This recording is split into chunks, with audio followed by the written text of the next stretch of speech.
ಸೀದಾ ಸವಾಲ್ ವಿಶೇಷ ಚರ್ಚಾ ಕಾರ್ಯಕ್ರಮಕ್ಕೆ ಸ್ವಾಗತ. ನಾನು ಶಿವಶಂಕರ್. ವೀಕ್ಷಕರು, ಇವತ್ತು ದೇಶದಲ್ಲಿ ದೊಡ್ಡ ಮಟ್ಟದಲ್ಲಿ ಚರ್ಚೆಯಲ್ಲಿ ಇರತಕ್ಕಂಥದ್ದು hot topic, that is SIR. So ಈಗ ದೇಶದಲ್ಲಿ ಮೂರನೇ ಹಂತದ SIR ಪ್ರಕ್ರಿಯೆ ನಡೀತಾ ಇದೆ. ಅತಿ ದೊಡ್ಡ SIR ಇದು, ಮೂರನೇ ಹಂತದ SIR. ಸೊ ಈಗ ಇನ್ನೇನು ಕೇವಲ 2 ದಿನ ಮಾತ್ರ ಬಾಕಿ ಇದೆ ವೀಕ್ಷಕರೇ. 8ನೇ ತಾರೀಕು ಎನ್ಯುಮರೇಷನ್ ಫಾರ್ಮ್ ಫಿಲ್ ಮಾಡಿ ಕಂಪ್ಲೀಟ್ ಆಗಿ ನಮ್ಮ ಜವಾಬ್ದಾರಿ ಏನಿದೆ ಅದನ್ನು ಕಂಪ್ಲೀಟ್ ಮಾಡ್ಕೊಳ್ಳೋದಕ್ಕೆ ಬರೀ 2 ದಿನ ಮಾತ್ರ ಬಾಕಿ ಇದೆ. ಜೂನ್ 30ನೇ ತಾರೀಕು SIR ಶುರುವಾಯಿತು ಕರ್ನಾಟಕದಲ್ಲಿ. 16 ರಾಜ್ಯಗಳು, 3 ಕೇಂದ್ರಾಡಳಿತ ಪ್ರದೇಶದಲ್ಲಿ SIR ನಡೀತಾ ಇದೆ. ಇದೆಲ್ಲದರ ನಡುವೆ ವೀಕ್ಷಕರೇ, ಒಂದು ಬೆಚ್ಚಿ ಬೀಳಿಸುವ ಅಂಶ ಅಂತ ಹೇಳ್ತೀರೋ ಅಥವಾ ಇದನ್ನು ಎಲ್ಲೋ ಒಂದು ಕಡೆ ನಾವು ಚರ್ಚೆಗೆ ಅವಕಾಶ ಮಾಡಿಕೊಡ್ಬೇಕಾಗಿರ್ತಕ್ಕಂಥ ಟಾಪಿಕ್ ಅಂತ ಹೇಳ್ತೀರೋ, ಅದು ನಿಮಗೆ ಬಿಟ್ಟಿರ್ತಕ್ಕಂಥದ್ದು. ಒಂದು, ನಮ್ಮ ರಾಜ್ಯದಲ್ಲಿ ಬರೋಬ್ಬರಿ 1 ಕೋಟಿಗೂ ಹೆಚ್ಚು ಮತದಾರರ ಪಟ್ಟಿಯಿಂದ ತಮ್ಮ ಸ್ಥಾನವನ್ನು ಕಳ್ಕೊಳ್ತಾ ಇದ್ದಾರೆ ಅಥವಾ ಅವರ ಹೆಸರುಗಳು ಮುಂದಿನ ಹಂತಗಳಲ್ಲಿ ಬಿಟ್ಟು ಹೋಗಬಹುದು ಅನ್ನುವ ಆತಂಕಕಾರಿ ಅಂಶವನ್ನು ಸ್ವತಃ ಚುನಾವಣಾ ಅಧಿಕಾರಿಗಳೇ ಕೊಡ್ತಾ ಇರ್ತಕ್ಕಂಥದ್ದು. ಇದು ಸಹಜವಾಗಿ ಚರ್ಚೆಗೆ ಅವಕಾಶವನ್ನು ಮಾಡಿಕೊಡ್ತಾ ಇದೆ. ನಿಜಕ್ಕೂ ಸಹ 1,11,00,000 ಮತದಾರರು ಎಲ್ಲಿ ಹೋದ್ರು? ಹಾಗಾದರೆ ದಿಢೀರಂತ ಕಾಣೆಯಾಗಲಿಕ್ಕೆ, ಕಣ್ಮರೆ ಆಗಲಿಕ್ಕೆ ಕಾರಣ ಏನು? ಅವರ ಪರಿಸ್ಥಿತಿ ಏನು? ಅವರು ಎಲ್ಲಿದ್ದಾರೆ? ಅಥವಾ ಅವರೇ ನಿಜಕ್ಕೂ ಸಹ ಇಂಟ್ರೆಸ್ಟನ್ನು ತೋರಿಸ್ತಾ ಇಲ್ವಾ? ಅಥವಾ ಅವರು ಮೃತಪಟ್ಟಿದ್ದಾರಾ? ಅಥವಾ ಇದೆಲ್ಲದಕ್ಕಿಂತ ಹೆಚ್ಚಾಗಿ ಅವರು ಬೇರೆ ದೇಶದಿಂದ ಬಂದಿರತಕ್ಕಂಥವರ, ಅರ್ಥಾತ್ ಈಗೇನು BJP ಪದೇ ಪದೇ ಪ್ರಸ್ತಾಪ ಮಾಡ್ತಾ ಇದೆ ಬಾಂಗ್ಲಾದೇಶದವರಿದ್ದಾರೆ ದೇಶದಲ್ಲಿ ಅಂತ, ನಿಜಕ್ಕೂ ಅವರೇ ಆಗಿದ್ದಾರಾ? ಎಲ್ಲದ್ರ ಬಗ್ಗೆಯೂ ಚರ್ಚೆ ಮಾಡ್ತಾ ಹೋಗೋಣ. ಅದೆಲ್ಲದಕ್ಕೂ ಮುಖ್ಯವಾಗಿ ವೀಕ್ಷಕರೇ, ಇದು ಚುನಾವಣೆಯ ಮೇಲೆ ಯಾವ ರೀತಿಯಾಗಿ ಪರಿಣಾಮ ಬೀರಬಹುದು ಮತ್ತು ಅಲ್ಪಸಂಖ್ಯಾತ ಮತಗಳು ಅಂತ ಏನು ಪದೇ ಪದೇ ಚರ್ಚೆಗೆ ಅವಕಾಶ ಮಾಡಿಕೊಡ್ತಾ ಇದೆ. ಈವನ್ ಪಶ್ಚಿಮ ಬಂಗಾಳ, ಬಿಹಾರದಲ್ಲೂ ಇದೇ ಚರ್ಚೆ ಹುಟ್ಕೊಂಡಿತ್ತು. ಸೊ ಅದ್ರ ಮೇಲೆ ಯಾವ ರೀತಿಯಾಗಿ ಪರಿಣಾಮ ಬೀರ್ಬೋದು, ಇದೆಲ್ಲದ್ರ ಬಗ್ಗೆ ಚರ್ಚೆ ಮಾಡ್ತಾ ಹೋಗೋಣ. ಇದೇ ಹೊತ್ತಿನ ವಿಶೇಷ SIR ಸವಾಲ್. 1,11,00,000 ನಂಬರ್ಸನ್ನು ಚುನಾವಣಾ ಆಯೋಗ ಕೊಡ್ತಾ ಇದೆ ವೀಕ್ಷಕರೇ. ಅಂದರೆ ಮತದಾರರ ಪಟ್ಟಿಯಿಂದ ಬಹುಶಃ ಅವರು ಡಿಲೀಟ್ ಆಗ್ಬೋದು, ಅವರ ಹೆಸರುಗಳನ್ನು ಕೈ ಬಿಡಬಹುದು ಅಂತ. ಇದು ಕ್ವೈಟ್ ಆಶ್ಚರ್ಯವನ್ನು ಉಂಟು ಮಾಡ್ತಾ ಇದೆ. ಹಾಗಾದರೆ ಪಶ್ಚಿಮ ಬಂಗಾಳವನ್ನು SIR ಮೀರಿಸುತ್ತಾ ಅಂತ, ಪಶ್ಚಿಮ ಬಂಗಾಳದಲ್ಲಿ ಏನು ನಂಬರ್ಸ್ ಡಿಲೀಟ್ ಆಯಿತು ಆ ನಂಬರ್ಸನ್ನು ಮೀರಿಸುತ್ತಾ ಕರ್ನಾಟಕ ಬರೋಬ್ಬರಿ 1.11 ಅಂದರೆ 1,11,00,000 ಮತದಾರರ ಕಥೆ ಏನು? ಬೆಂಗಳೂರಿನಲ್ಲಿ ಸರಿಸುಮಾರು ಅರ್ಧಕ್ಕರ್ಧ ಓಟ್ಗಳು ರದ್ದಾಗಬಹುದು ಅಂತ, ಆಲ್ಮೋಸ್ಟ್ 50% ಓಟ್ಗಳು ಡಿಲೀಟ್ ಆಗಬಹುದು, ಹೆಸರುಗಳು ಹೋಗಬಹುದು. SIR ಪರಿಷ್ಕರಣೆಯ ರಾಜಕೀಯ ಲಾಭ ಹಾಗಾದ್ರೆ ಯಾರಿಗೆ? ಕಾಂಗ್ರೆಸ್ ಏನು ಆರೋಪ ಮಾಡ್ಕೊಂಡು ಬರ್ತಾ ಇದೆ, ಇದನ್ನ ತಂದಿರೋದೇ BJPಗೆ ಲಾಭ ಆಗಬೇಕು ಅಂತ. ಆದ್ರೆ ನಿಜಕ್ಕೂ ಆ ರೀತಿಯಾಗಿ ಆಗುತ್ತಾ? ಕೇರಳದಲ್ಲಿ ಹಂಗಾಗಿಲ್ವಲ್ಲ? ಈ ಪ್ರಶ್ನೆ ಸಹಜವಾಗಿ ಕಾಡುತ್ತೆ. SIR ಬಳಿಕ ಫಲಿತಾಂಶದ ದಿಕ್ಕು ಬದಲಾಗುತ್ತಾ? ಜಾತಿ ಸಮೀಕರಣದ ಮೇಲೆ ನಿಜಕ್ಕೂ ಇದು ಪರಿಣಾಮ ಬೀರುತ್ತೆ. ಎಲೆಕ್ಷನ್ ಅಂದ ತಕ್ಷಣ ನಮಗೆ ಮೊದಲು ಬರೋದೇ ಜಾತಿ ಸಮೀಕರಣ ವೀಕ್ಷಕರೇ. ಸೊ ಹಾಗಾಗಿ ಇದು ನಿಜಕ್ಕೂ ಸಹ ಸಮುದಾಯವಾರು ಇದನ್ನು ಯಾವ ರೀತಿಯಾಗಿ ಪರಿಗಣನೆಗೆ ತೆಗೆದುಕೊಳ್ಬೇಕಾಗುತ್ತೆ, ಇದೆಲ್ಲದ್ರ ಬಗ್ಗೆಯೂ ಸಹ ಈಗಿರ್ತಕ್ಕಂಥ ದೊಡ್ಡ ಪ್ರಶ್ನೆ. ಅನ್ಬುಕುಮಾರ್ ಅವರು ನಿನ್ನೆ ಪ್ರೆಸ್ ಮೀಟ್ ಅನ್ನು ಮಾಡಿ ಈ ಅಂಕಿ ಅಂಶಗಳನ್ನು ರಾಜ್ಯದ ಜನರ ಮುಂದೆ ಇಟ್ಟಿದ್ದಾರೆ. ರೈಟ್, ಓಕೆ, ಇದ್ರ ಬಗ್ಗೆ ನಾನು ಚರ್ಚೆ ಮಾಡ್ತಾ ಹೋಗ್ತೀನಿ. ಗಣ್ಯರು ನಮ್ಮ ಸ್ಟುಡಿಯೋದಲ್ಲಿ ಇದ್ದಾರೆ. ಮೊದಲಿಗೆ ಕಾಂಗ್ರೆಸ್ನ ವಕ್ತಾರ ಆಗಿರುವಂಥ ಇರ್ಷದ್ ಅಹಮದ್ ಅವರಿದ್ದಾರೆ ಸರ್, ಕಾರ್ಯಕ್ರಮಕ್ಕೆ ಸ್ವಾಗತ. ಮಗದೊಂದು ಕಡೆ BNP ಪಾರ್ಟಿ, ಬೆಂಗಳೂರು ನವನಿರ್ಮಾಣ ಪಾರ್ಟಿಯ ಸಂಸ್ಥಾಪಕರಾಗಿರುವಂಥ ಶ್ರೀಕಾಂತ್ ಅವರಿದ್ದಾರೆ ಸರ್, ಕಾರ್ಯಕ್ರಮಕ್ಕೆ ಸ್ವಾಗತ. ನಮಸ್ಕಾರ. ಎಸ್, ನಾನು ಮೊದಲು ಕಾಂಗ್ರೆಸ್ ವಕ್ತಾರಿಂದಲೇ ಡಿಬೇಟನ್ನು ಆರಂಭ ಮಾಡ್ತೀನಿ. ಇರ್ಷದ್ ಸರ್, ಏನು ಹೇಳ್ತೀರಿ? ಸೊ ಈ ನಂಬರ್ಸ್ಗೆ ಸಂಬಂಧಪಟ್ಟಂತೆ ಕಾಂಗ್ರೆಸ್ ಇದನ್ನು ಅಚ್ಚರಿಯಾಗಿ ನೋಡ್ತಾ ಇದೆಯಾ ಅಥವಾ ಡೌಟ್ಫುಲ್ ಆಗಿ ನೋಡ್ತಾ ಇದೆಯಾ? ನೋಡಿ, SIR ಪ್ರೊಸೆಸ್ಸು ಸುಮಾರು ವರ್ಷಗಳಿಂದ ಈ ಭಾರತದಲ್ಲಿ ಆಗ್ತಾನೆ ಬರ್ತಾ ಇದೆ. ಪ್ರಥಮ ಸುಕುಮಾರ್ ಅಂತ ಪ್ರಥಮ ಆಯುಕ್ತರಿದ್ದರು 1952ರಲ್ಲಿ. ಆವಾಗಿಂದ ಇವಾಗಿನವರೆಗೆ ಒಂದು 7-8 ಬಾರಿ SIR ಆಗಿದೆ. ಆದರೆ ಯಾವತ್ತೂ SIRನಲ್ಲಿ ಈ ಮತದಾರರ ಒಂದು ಅರ್ಹ ಮತದಾರರನ್ನು ಪಟ್ಟಿಯಿಂದ ತೆಗೆಯುವಂಥದ್ದಾಗಿರ್ಬೋದು ಅಥವಾ ಅವ್ರನ್ನ ಮತದಾನ ಪ್ರೊಸೆಸ್ಸಿಂದ ದೂರ ಇಟ್ಟು ಇಲೆಕ್ಷನ್ ಮಾಡಿರುವಂಥದ್ದು ನಾವು ಹಿಂದೆ ಯಾವತ್ತೂ ನೋಡಿರಲಿಲ್ಲ. 2002ರಲ್ಲಿ ಆದಂಥ SIRನಲ್ಲೂ ಈ ಪ್ರಕ್ರಿಯೆ ನಾವು ನೋಡಿರಲಿಲ್ಲ. ಇದರಲ್ಲಿ ಏನಾಗಿದೆ, ಒಂದು ಲಾಜಿಕಲ್ ಡಿಸ್ಕ್ರಿಪೆನ್ಸಿ ಅಂತ ಒಂದು ಅವೈಜ್ಞಾನಿಕವಾದಂಥ ಒಂದು ಆರ್ಟಿಫಿಷಿಯಲ್ ಇಂಟೆಲಿಜೆನ್ಸ್ ಇರುವಂಥ ಒಂದು ಆ್ಯಪನ್ನು ಇಟ್ಕೊಂಡು ಇವರು ಏನು ಮತದಾರರ ಮ್ಯಾಪಿಂಗ್ ಮಾಡುವಂಥದ್ದು ಅಥವಾ ತಾಳೆ ಮಾಡಿ ನೋಡುವಂಥದ್ದು. ಸೊ ಇದರಲ್ಲಿ ಏನಾಗುತ್ತೆ, ಬಹಳಷ್ಟು ಸ್ಪೆಲ್ಲಿಂಗ್ ಮಿಸ್ಟೇಕ್ಸ್ ಇರ್ಬೋದು ಅಥವಾ ಸಣ್ಣ ಪುಟ್ಟ ಪ್ರಾಬ್ಲಮ್ ಇರ್ಬೋದು ಅಥವಾ ಆ ವಯಸ್ಸಿನ ಒಂದು ಆಧಾರ ಇರ್ಬೋದು. ಇದೆಲ್ಲವನ್ನು ಇಟ್ಕೊಂಡು ಅವರು ಮತಗಳನ್ನು ಡಿಲೀಟ್ ಮಾಡುವಂಥದ್ದು ನಾವು ಬಿಹಾರಲ್ಲೂ ನೋಡಿದ್ದೀವಿ, ವೆಸ್ಟ್ ಬೆಂಗಾಲಲ್ಲೂ ನೋಡಿದ್ವಿ. ಅದೇ ಸಂಶಯ, ಅದೇ ಡೌಟು, ಅಲ್ಲೇನು ನಮಗೆ ಒಂದು ಅನುಮಾನ ಇತ್ತು ಇವರ ಪಾರದರ್ಶಕತೆ ಇವ್ರ ಸಿಸ್ಟಮ್ ಮೇಲೆ.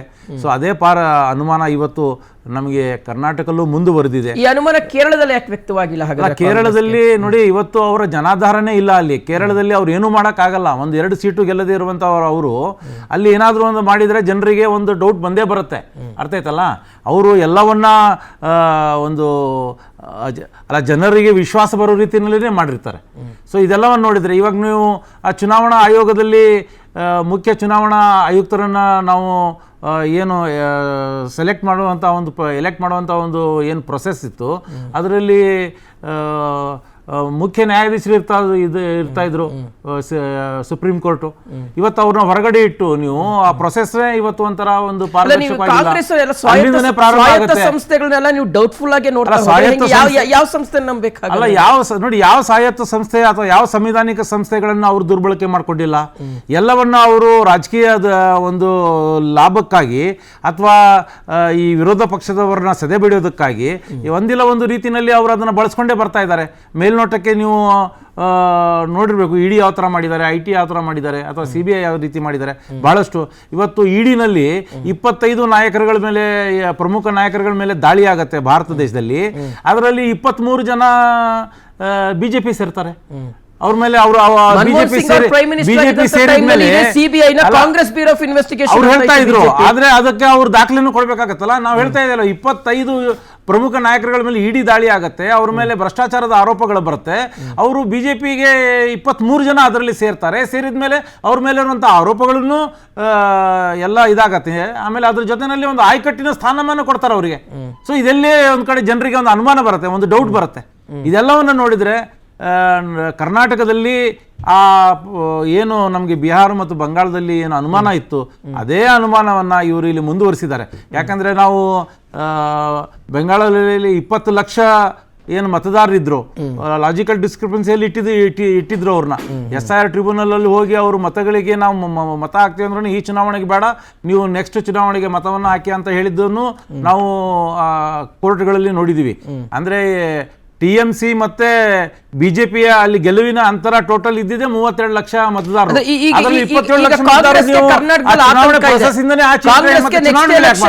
ಈ SIR ಪರಿಣಾಮ ಬೀರುತ್ತೆ, ನಾವು ಸೋತೋಗ್ಬಿಡ್ತೀವಿ ಅನ್ನೋ ಆತಂಕ ಇದೆ. ಆತಂಕ ಅಲ್ಲ ಸರ್, ಇವತ್ತು ಅರ್ಹ ಮತದಾರ ನಮ್ ನೋಡಿ ಮತದಾನ ಪಟ್ಟಿಯಲ್ಲಿ ಶುದ್ಧೀಕರಣ ಮಾಡುವಂತದ್ದು ಅಥವಾ ಇವ್ರು ಹೇಳೋ ರೀತಿಯಲ್ಲಿ ಯಾರು ನುಸುಳುಕೋರಿದ್ದಾರೆ, ಹೊರಗಿನ ದೇಶದಿಂದ ಬಂದಿದ್ದಾರೆ, ಅವರೆಲ್ಲರೂ ನಮ್ಮ ದೇಶದಲ್ಲಿ ಇರುವಂತಹ ಯಾವುದೇ ಹಕ್ಕಿಲ್ಲ ಅವ್ರಿಗೆ. ಅವ್ರನ್ನ ನಾವು ಮತದಾರ ಪಟ್ಟಿಯಿಂದ ಹೊರಗಡೆ ಹಾಕಲೇಬೇಕಾಗತ್ತೆ. ಆದ್ರೆ ಅದರ ಅಡಿನಲ್ಲಿ ಒಂದು ವಿಶೇಷ ಸಮುದಾಯವನ್ನ ಗುರಿ ಮಾಡಿ ನೀವು ಅಥವಾ ಕಾಂಗ್ರೆಸ್ ಪಕ್ಷದ ಬೆಂಬಲದ ಮತದಾರರು ಅಂತ ಹೇಳಿ ತಾವು ಎಲ್ಲೋ ಒಂದ್ ಕಡೆ ಒಂದು ಕಾನ್ಸ್ಟಿಟ್ಯೂನ್ಸಿನಲ್ಲಿ ನೀವು ಒಂದು 15ರಿಂದ 20 ಸಾವಿರ ಮತಗಳನ್ನ ನೀವು ಅಂತ ಅರ್ಹ ಮತದಾರರನ್ನ ನೀವು ಲಾಜಿಕಲ್ ಡಿಸ್ಕ್ರಿಪೆನ್ಸಿ ಅನ್ನುವಂತ ಕಾರಣವನ್ನು ಇಟ್ಟು ನೀವು ಹೊರಗಡೆ ಇಟ್ರೆ ಆಮೇಲೆ ಆ ಚುನಾವಣೆ ಆ ಪ್ರೊಸೆಸ್ ಮೇಲೆ ಅಲ್ಲ ಪ್ರಭಾವ ಅಥವಾ ಪರಿಣಾಮ ಬೀಳಲ್ವಾ? ಈಗ ನೀವು ಹೇಳ್ತಾ ಇದ್ದೀರಿ 28 ಮತದಾರ ಕ್ಷೇತ್ರಗಳಿದೆ ನಮ್ಮ ಬೆಂಗಳೂರಲ್ಲಿ. 48 ಲಕ್ಷ ಮತದಾರನ್ನ ನೀವು ಡಿಲೀಟ್ ಮಾಡಿದಿರ ಅಂದ್ರೆ ಅದರಲ್ಲಿ ನೀವು ಲೆಕ್ಕ ಹಾಕ್ರಿ, ಅದರಲ್ಲಿ ಯಾವ ರೀತಿ ಯಾವ ರೀತಿ ಅದರ ಚುನಾವಣೆಗಳ ಫಲಿತಾಂಶಗಳು ಬರುತ್ತೆ ಅಂತ. ಓಕೆ, ರೈಟ್, ಮಾತಾಡ್ತೀನಿ. ಶ್ರೀಕಾಂತ್ ಸರ್, ಏನ್ ಹೇಳ್ತೀರಿ? ಸೊ ಒಂದು ಈ ಬೆಂಗಳೂರಿನ ವಿಚಾರಕ್ಕೆ ಸಂಬಂಧಪಟ್ಟಂತೆ ಆಲ್ಮೋಸ್ಟ್ ಅರ್ಧದಷ್ಟು ಮತದಾರರು ಪಟ್ಟಿಯಿಂದ ಕೈ ಬಿಟ್ಬಿಡ್ತಾರೆ, ಅವ್ರು ಹೋಗ್ತಾರೆ. ಅಂದರೆ ಅವ್ರಿಗೆ ಏನಾಗಿದ್ದಾರೆ ಅನ್ನುವಂಥದ್ದು ಗೊತ್ತಿಲ್ಲ. ವೆದರ್ ಅವರು ಶಿಫ್ಟ್ ಆಗಿದಾರೋ, ಅವರು ಡೆತ್ ಆಗಿದೆಯೋ, ಅಥವಾ ಡಬಲ್ ಕಡೆ ಅವರ ಹೆಸರುಗಳೇನಾದರೂ ದಾಖಲಾಗಿದೆಯೋ. ಸೊ ಈ ರೀತಿಯಾಗಿ ಸಹಜವಾಗಿ ಇರ್ತಕ್ಕಂಥ ಪ್ರಶ್ನೆ, ಏನು ಹೇಳ್ತೀರಿ ತಾವು? ಓಕೆ, ನಮಸ್ಕಾರ. ನಮ್ಮ ಕಡೆಯಿಂದ ಒಂದು ಬ್ಯಾಲೆನ್ಸ್ಡ್ ವ್ಯೂ ಇರುತ್ತೆ. ಅಂದರೆ ನಮ್ಮ ಬೆಂಗಳೂರಿಗಾಗಿ SIR ಪ್ರಕ್ರಿಯೆ ನನ್ನ ಪ್ರಕಾರ ಇದು ಒಂದು ಖಂಡಿತ ಒಂದು ಅಗತ್ಯವಾದ ಒಂದು ಪ್ರಕ್ರಿಯೆ ಅಂತ ನಾನು ಹೇಳ್ತೀನಿ. ನಾನು ಎಕ್ಸ್ಪ್ಲೈನ್ ಮಾಡ್ತೀನಿ ಅದ್ರ ಬಗ್ಗೆ.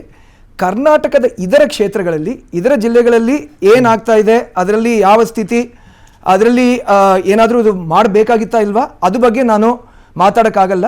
ಯಾಕಂದರೆ ಅದ್ರ ಬಗ್ಗೆ ನನಗೆ ಮಾಹಿತಿ ಇಲ್ಲ, ಪರಿಚಯನೂ ಇಲ್ಲ.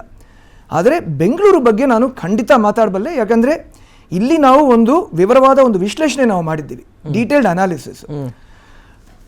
ನನ್ನ ಪ್ರಕಾರ ಈ ಒಂದು ಪ್ರಕ್ರಿಯೆ ಇವು ಬಹಳ ಹಿಂದೆ ಮಾಡಬೇಕಾಗಿತ್ತು ಬೆಂಗಳೂರಿನಲ್ಲಿ. ಬೆಂಗಳೂರು ನೀವು ನೋಡಿದರೆ ಒಂದು ಇಂಟ್ರೆಸ್ಟಿಂಗ್ ಸಿಟಿ ಇದು. ಇಲ್ಲಿ ಇರುವ ಮೈಗ್ರೆಂಟ್ ಪಾಪ್ಯುಲೇಷನ್ ಬೆಂಗಳೂರಿನಲ್ಲಿ ಒಂದು ಲೆಕ್ಕಾಚಾರ ಪ್ರಕಾರ ಇಲ್ಲಿ 40 to 50% ಮೈಗ್ರೆಂಟ್ ಪಾಪ್ಯುಲೇಷನ್ ಇದ್ದಾರೆ. ಮೈಗ್ರೆಂಟ್ ಪಾಪ್ಯುಲೇಷನ್ ಅಂದರೆ ಬರೀ ಹೊರಗಿಂದ ಒಳಗೆ ಬರೋರು ಮಾತ್ರವಲ್ಲ, ಪ್ರತಿ ವರ್ಷ ಲಕ್ಷಾಂತರ ಜನರು ಇಲ್ಲಿಂದ ಹೊರಗೇನೂ ಹೋಗ್ತಾರೆ, ಬೇರೆ ರಾಜ್ಯಗಳಿಗೆ, ಬೇರೆ ದೇಶಗಳಿಗೆ, US, UK, ಆಸ್ಟ್ರೇಲಿಯಾ ಈ ಥರ ಎಲ್ಲ ಹೋಗ್ತಾ ಇರ್ತಾರೆ. ಜೊತೆಯಲ್ಲಿ ಗುರ್ಗಾಂವ್, ಹೈದ್ರಾಬಾಡು, ಮುಂಬೈ ಈ ಥರ ಬೇರೆ ಬೇರೆ ರಾಜ್ಯಗಳಿಗೆ ಇವರು ಹೋಗ್ತಾರೆ. ಇದನ್ನು ನಾವು ನೋಡ್ತಾ ಬರ್ತೀವಿ. ಪ್ರತಿ ವರ್ಷ 1 ಲಕ್ಷ, 2 ಲಕ್ಷ, 3 ಲಕ್ಷ ಜನರು ಈ ಥರ ಸ್ಥಳಾಂತರ ಆಗ್ತಾ ಇದ್ರೆ 20 ವರ್ಷ ಕಾಲಾವಕಾಶದಲ್ಲಿ ಯೋಚನೆ ಮಾಡಿ, ಕನಿಷ್ಠ ನನ್ನ ಪ್ರಕಾರ 50 ಲಕ್ಷದಿಂದ 1 ಕೋಟಿವರೆಗೆ ಜನರು ಇಲ್ಲಿಂದ ಸ್ಥಳಾಂತರ ಆಗಿರಬಹುದು. ಓವರ್ ಅಂಡ್ ಅಬೌವ್ ದ್ಯಾಟ್ ನಾವು ಮತದಾರ ಪಟ್ಟಿಯನ್ನು ನಾವು ಒಂದು ವಿಶ್ಲೇಷಣೆ ಮಾಡಿದ್ದೀವಿ. ಇದು ಹೊರ ಪ್ರದೇಶಗಳಲ್ಲಿ ಇರುವ ಕ್ಷೇತ್ರಗಳು, ಮಹದೇವಪುರ, ಬೊಮ್ಮನಹಳ್ಳಿ, ಬ್ಯಾಂಗ್ಳೂರು ಸೌತು, ಯಲಹಂಕ, ರಾಜರಾಜೇಶ್ವರಿ ನಗರ್, ಇಲ್ಲಿ ಮೈಗ್ರೆಂಟ್ ಪಾಪ್ಯುಲೇಷನ್ ಜಾಸ್ತಿ ಇರ್ತಾರೆ.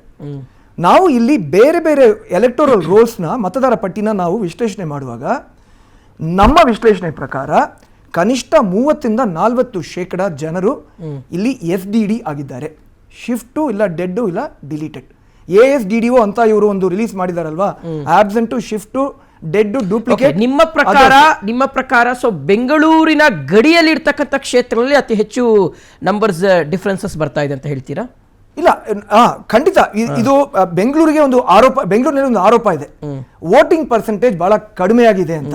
ನೀವು ನೋಡಿದ್ರೆ MLA ಚುನಾವಣೆಯಲ್ಲಿ ಇಲ್ಲ MP ಚುನಾವಣೆಯಲ್ಲಿ 50-60% ವೋಟಿಂಗ್ ಪರ್ಸೆಂಟೇಜ್ ಇರುತ್ತೆ. BBMP ಚುನಾವಣೆ 2015 ಅವಾಗ 40-50% ಇತ್ತು ಅಷ್ಟೇ. ಹೌದು. ನನ್ನ ಪ್ರಕಾರ ಇದು ಸರಿಯಾದ ಲೆಕ್ಕಾಚಾರ ಇಲ್ಲ. ಯಾಕಂದ್ರೆ ನಮ್ಮ ವೋಟರ್ ರೋಲ್ಸ್ ಬ್ಲೋಟ್ ಆಗಿಬಿಟ್ಟಿದೆ. 1 ಕೋಟಿ ಮತದಾರರು ಇದ್ದಾರೆ ಅಂತ ನಮಗೆ ಒಂದು ಲೆಕ್ಕ ಇದೆ. ನನ್ನ ಪ್ರಕಾರ ಅದರಲ್ಲಿ ಇಲ್ಲಿ ವಾಸ ಮಾಡ್ತಾ ಇರೋದು ಬರೀ 60 lakh. So which means 40 lac ಮೂಲ ಬೆಂಗಳೂರಿಗರು ಅಂತೀರ ತಾವು? ಮೂಲ ಬೆಂಗಳೂರಿಗರು, ಇಲ್ಲಾಂದ್ರೆ ಯಾರಾದ್ರೂ ಇಲ್ಲಿ ಒಂದು ಪರ್ಮನೆಂಟ್ ಆಗಿ ಸೆಟ್ಲ್ ಆಗಿರೋರು. ಮೈಗ್ರೆಂಟ್ ಪಾಪ್ಯುಲೇಷನ್ ಎಲ್ಲ ಇಲ್ಲಿ ಬರ್ತಾರೆ, ಹೋಗ್ತಾರೆ. ಏನ್ ಪ್ರಾಬ್ಲಮ್ ಆಗುತ್ತಂದ್ರೆ ಇವರು ಇಲ್ಲಿ ಬಂದು ಬೇರೆ ಕಡೆ ಶಿಫ್ಟ್ ಆಗುವಾಗ ಇವರು ಫಾರ್ಮ್ 8 ಫಿಲ್ ಮಾಡಬೇಕಾಗಿತ್ತು. ಫಾರ್ಮ್ 8 ಅಂದ್ರೆ transfer from one constituency to another. ಅದಕ್ಕೆ ಬದಲಾಗಿ ಇವರು ಹೊಸದಾಗಿ ಫಾರ್ಮ್ 6 ಫಿಲ್ಅಪ್ ಮಾಡ್ತಾರೆ. ಬಟ್ ಸಮಸ್ಯೆ ಏನ್ ಗೊತ್ತಾ ಸರ್, ಫಾರ್ಮ್ 8ಗೆ ಸಂಬಂಧಪಟ್ಟಂತೆ ಈಗ ಚುನಾವಣಾ ಆಯೋಗವೇ ಈಗ ಸದ್ಯಕ್ಕೆ ಅದಿಲ್ಲ ಅನ್ನುವಂಥ ಒಂದು ವಿಚಾರವನ್ನು ಅವರೇ ಪ್ರಸ್ತಾಪ ಮಾಡ್ತಿದ್ದಾರೆ. ಸೊ ಹಾಗಾಗಿ ಅವ್ರಿಗೆ ಏನ್ ಫಾರ್ಮ್ ಕೊಟ್ಟಿದ್ದಾರೆ, ಫಾರ್ಮ್ 6 ಏನಿದೆ ಅದನ್ನೇ ಫಿಲ್ ಮಾಡಿ ಕೊಡ್ತಾ ಇದ್ದಾರೆ ಅನ್ನುವ ವಿಚಾರ. ಇಲ್ಲ, ಅದು ಸದ್ಯಕ್ಕೆ SAR ಮೂಲಕ ಅದು ಆಗಿರುವ ಒಂದು ಪ್ರಕ್ರಿಯೆ. ನಾನು ಹೇಳ್ತಾ ಇರೋದು ಕಳೆದ 20 ವರ್ಷಗಳಿಂದ ಇಲ್ಲಿಂದ ಸ್ಥಳಾಂತರ ಆಗ್ತಾ ಇರೋರು. ಸ್ಥಳಾಂತರ ಅಂದ್ರೆ ಇನ್ನೊಂದು ವಿಷಯ ನಮ್ಗೆ ಅರ್ಥ ಆಗ್ಲೇಬೇಕು. ಇಲ್ಲಿ ಜನರು ಸೆಂಟ್ರಲ್ ಕಡೆಯಿಂದ ಹೊರ ಪ್ರದೇಶಗಳಿಗೆ ಶಿಫ್ಟ್ ಆಗ್ತಾರೆ, ಅಪಾರ್ಟ್ಮೆಂಟ್ಸ್ ಎಲ್ಲ ಕಟ್ಕೊಂಡು ಅಲ್ಲಿ ಹೋಗ್ತಾರೆ. ಆವಾಗ ಟ್ರಾನ್ಸ್ಫರ್ ಅವ್ರ ಶಿಫ್ಟಿಂಗ್ ಆಗುವಾಗ ಫಾರ್ಮ್ 8 ಫಿಲ್ ಮಾಡಬೇಕಾಗಿದೆ. ಆದ್ರೆ ಫಾರ್ಮ್ 6 ಅವರು ಫಿಲ್ ಮಾಡಿದ್ರೆ ಡೂಪ್ಲಿಕೇಟ್ಸ್ ಕ್ರಿಯೇಟ್ ಆಗುತ್ತೆ. ಅವ್ರ ಹೆಸರು ಆ ಕ್ಷೇತ್ರದಲ್ಲೂ ಈ ಕ್ಷೇತ್ರದಲ್ಲೂ ಅದು ಸೇರ್ಪಡೆ ಆಗುತ್ತೆ. ಅದರಿಂದ ಡೂಪ್ಲಿಕೇಟ್ಸ್, ಡೆಡ್ ವೋಟರ್ಸ್ ಮತ್ತು ಇದು ಶಿಫ್ಟಿಂಗು, ಡೆಡ್, ಡೂಪ್ಲಿಕೇಟು ಇವೆಲ್ಲ ಸೇರಿ ನನ್ನ ಪ್ರಕಾರ ಅಟ್ಲೀಸ್ಟ್ 40%. ಆದರೆ I will also say this, ಇವರು SAR ಪ್ರಕ್ರಿಯೆ ಇನ್ನೂ ಪಾರದರ್ಶಕತೆಯಿಂದ, ಇವರು ಇರ್ಷಾದ್ ಅವರು ಹೇಳಿದ್ರು, ಇನ್ನೂ ಪಾರದರ್ಶಕತೆ ಇರಬೇಕಾಗಿತ್ತ, ಖಂಡಿತ ಅದು ಇದ್ದೇ ಇರಬೇಕು. ಅದು ನಿರ್ವಹಣೆ, ಮ್ಯಾನೇಜ್ಮೆಂಟ್, ಅದು I think it was very bad. ಇವರು BLOಸ್ಗೆ ಸರಿಯಾಗಿ ತರಬೇತಿ ಕೊಟ್ಟಿಲ್ಲ, ಅವ್ರಿಗೆ ಇನ್ಸ್ಟ್ರಕ್ಷನ್ ಸರಿಯಾಗಿ ಕೊಟ್ಟಿಲ್ಲ. ಮತ್ತೆ ನನ್ಗೂ ಸ್ವಲ್ಪ ಅನುಮಾನ ಇದೆ.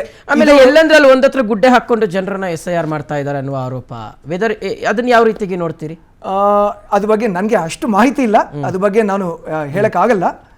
ಬಟ್ ದೊಡ್ಡ ಮಟ್ಟದಲ್ಲಿ ಇದು ನಿರ್ವಹಣೆ ಇನ್ನೂ ಚೆನ್ನಾಗಿ ಇವ್ರು ಮಾಡಿರಬಹುದಾ? ಖಂಡಿತ ಮಾಡಿರಬಹುದು. ಇನ್ನು ಪಾರದರ್ಶಕತೆಯಿಂದ ಮಾಡಿರಬಹುದಾ? ಇವರು ಏನಾದ್ರೂ ಪಕ್ಷದಿಂದ ಪ್ರಶ್ನೆ ಕೇಳಿದ್ರೆ ಅದಕ್ಕೆ ಸರಿಯಾದ ಉತ್ತರ ಕೊಟ್ಟು ಒಂದು ಪಾರದರ್ಶಕತೆ ತೋರಿಸಿದ್ರೆ ಅವ್ರಿಗೆ ಇರುವ ಅನುಮಾನ, ನಮ್ಗೆ ಇರುವ ಅನುಮಾನ ಅಲ್ಲೇ ಅದು ಕ್ಲೋಸ್ ಆಗ್ಬಿಡುತ್ತೆ. ಓಕೆ. ಮತ್ತಿಬ್ರು ಗೆಸ್ಟ್ ನಮ್ಮನ್ನ ಜಾಯ್ನ್ ಆಗಿದ್ದಾರೆ. ಬಿಜೆಪಿ ವಕ್ತಾರರಾಗಿರುವಂತಹ ಯದುಕುಮಾರ್ ಅವರು ಇದ್ದಾರೆ ಸರ್, ಕಾರ್ಯಕ್ರಮಕ್ಕೆ ಸ್ವಾಗತ. ಮಗದೊಂದು ಕಡೆ AP ವಕ್ತಾರರಾಗಿರುವಂತಹ ಬಸವರಾಜ ಮುದಿಗೌಡರು ಇದ್ದಾರೆ ಸರ್, ಕಾರ್ಯಕ್ರಮಕ್ಕೆ ಸ್ವಾಗತ. ನಾನು ಬಿಜೆಪಿ ವಕ್ತಾರರಿಂದ ಮುಂದುವರಿಸ್ತೀನಿ. ಯದುಕುಮಾರ್ ಸರ್, ಯಾವ ರೀತಿಯಾಗಿ ನೋಡ್ತೀರಿ ಈ ನಂಬರ್ಸ್ ಡಿಲೀಟ್ ಅಂತ ಹೇಳಲಿಕ್ಕೆ ಆಗ್ಲಿ, ಯಾಕಂದ್ರೆ ಇನ್ನು ಪಟ್ಟಿ ಫೈನಲ್ ಆಗಿಲ್ಲ, ಪರಿಷ್ಕರಣೆ ಇನ್ನು ಫೈನಲ್ ಆಗಿಲ್ಲ ಅನ್ನೋದಾದ್ರೆ ನಿನ್ನೆ ಅನ್ಬುಕುಮಾರ್ ಅವರು ಕೊಟ್ಟಿರ್ತಕ್ಕಂಥ ಈ ನಂಬರ್ಸ್ ಏನಿದೆಯಲ್ಲ ಸಹಜವಾಗಿ ಆತಂಕವನ್ನು ಮೂಡಿಸ್ತಾ ಇದೆ.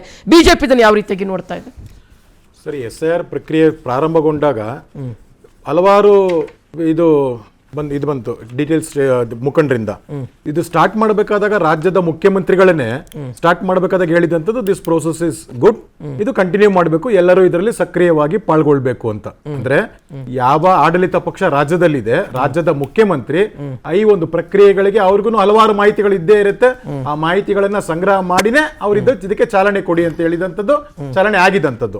ಅದಾದ್ಮೇಲೆ ಆಗಿದ್ದಂಥದ್ದು ಏನಂತ ತಾವು ನೋಡಿದ್ದೀರಾ, ನಾವು ಡಿಸ್ಕಸ್ ಮಾಡಿದ್ದೀವಿ.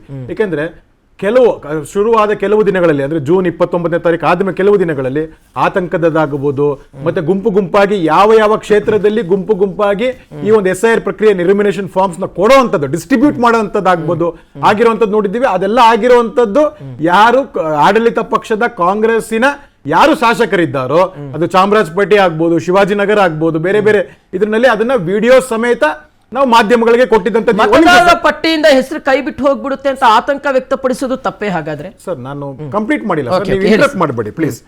ನಾವು ಅದನ್ನ ಕೊಟ್ಟಿದಂತ ಅಂದ್ರೆ ರೆನ್ಯುಮಿನೇಷನ್ ಫಾರ್ಮ್ಸ್ ಯಾವಾಗ ಕೊಡ್ತಾರೆ ಅಂದ್ರೆ ಪ್ರತಿ ಮನೆಗೂ ಒಬ್ಬ BLOಗೆ ಕೊಟ್ಟಿರುವಂತ ಇನ್ಸ್ಟ್ರಕ್ಷನ್ಸ್. ನಾವು ಯಾವ ಎಲೆಕ್ಷನ್ ಕಮಿಷನ್ ಪರವಾಗಿ ಮಾತಾಡ್ತಾ ಇಲ್ಲ, ನಾನು ಆಡಳಿತ ಭಾರತೀಯ ಜನತಾ ಪಾರ್ಟಿ, ನಾನು ಒಬ್ಬ BLA 2 ಆಗಿ ಕ್ಷೇತ್ರದಲ್ಲಿ ಕೆಲಸ ಮಾಡಿರೋ ಇದು ಮಾಡ್ತಾ ಇರುವಂತದ್ದು. ಪ್ರತಿಯೊಬ್ಬ BLOಗೂ ಇದು ಕೊಟ್ಟಿರ್ತಾರೆ ಎನ್ಯುಮಿರೇಷನ್ಸ್ ಫಾರ್ಮ್, ಡೈರೆಕ್ಟ್ ಆಗಿ ಹೋಗಿ ನೀವು ಮನೆಗೆ ಕೊಡಬೇಕು ಅಂತ. ಎನ್ಯುಮಿರೇಷನ್ಸ್ ಫಾರ್ಮ್ ನ ನೀವು ಗುಂಪು ಗುಂಪಾಗಿ ಬಂದ್ಬಿಟ್ಟು ಯಾವ್ದಾವ್ದೋ ಕ್ಷೇತ್ರದಲ್ಲಿ ಒಂದು ಜಾಗದಲ್ಲಿ ಕುತ್ಕೊಂಡು ಕೊಡುವಂತದಂದ್ರೆ ಆವಾಗ ಆ ವ್ಯಕ್ತಿ ಅಲ್ಲಿ ಇದಾನ ಇಲ್ವಾ ಅಂತ ನೀವು ಯಾವ ರೀತಿ ಖಾಸಗಿ ಬಿಡ್ಕೊಂತೀರಾ? ಅಲ್ಲಿ ಹೋಗ್ಬೇಕು ನನ್ನ ಮನೆಗದಲ್ಲಿ.